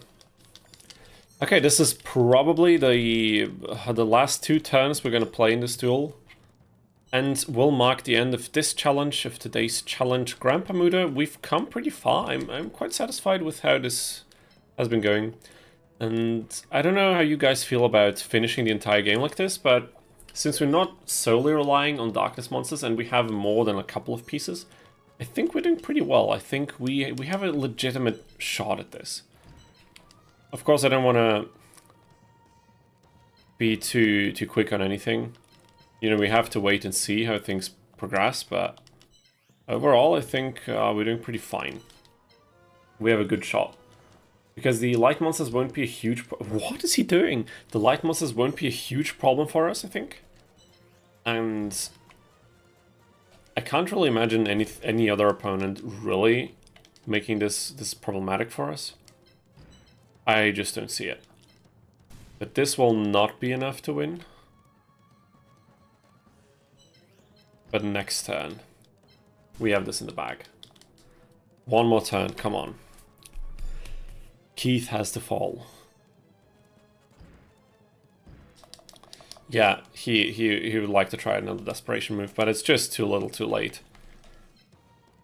And there he goes. Bandit Keith falls. Victory number 12, I believe, in this run. So almost 50% beaten. And now we can rest easy that we've been able to do this. GG indeed, Marquis. GG indeed. Okay, yeah, I will wrap the stream up now because my voice is really suffering already quite a bit, so we'll save all the Forbidden Memories shenanigans for a later time. So we have quite a few things on our bucket list for the next streams. We have to finish this challenge, possibly start a Dinosaur challenge soon. We have the randomizer from Margin Ramu that we need to try out in various different variations, I guess.